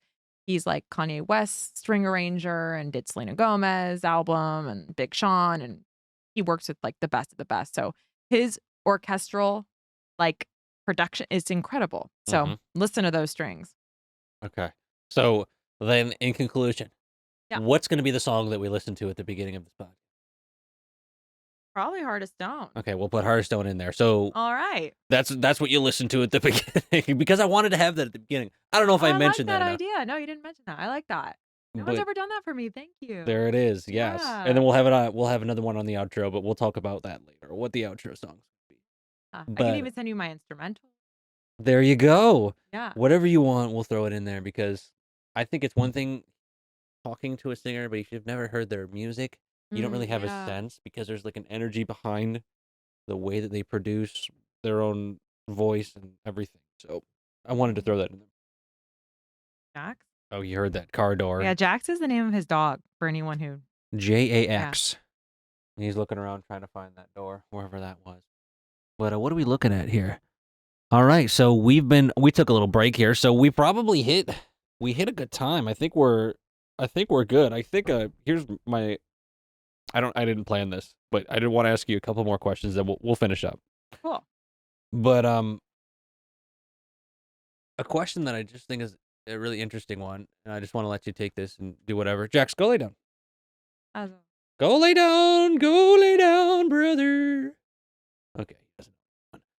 But anyways, so I don't know what it is. Just I gotta say as a caveat, as this happens, there's some people that do really well with noises, and they're like, I can handle outside influences. Like Jesse has no problem with outside influences, but with me, I'm like taking everything in, and like even a little noise, just like completely. Yeah. Well, I don't know what it is. You care though, because I get that only when I'm working on something I really care about. Yeah, I'm like, everyone be quiet. I mean, I do really care. Yeah. Yeah. Yeah. You care. This podcast is your baby. It is. Yeah. You have big things planned for it. Yes, I do. A Siete sponsorship. Maybe even Kirkland. Maybe that's literally what I was gonna say. I don't care about the sponsorship, just for the record. Yeah. I'm doing this so that you can get some. He's acting humble right now. Well, I'm no, I'm No, I'm just kidding. I'm doing this so you can get some knowledge that you didn't know, and you can hear the wisdom of the Kaerhart herself. Yes, naturally. All right, so I guess here's my final couple questions. If you had to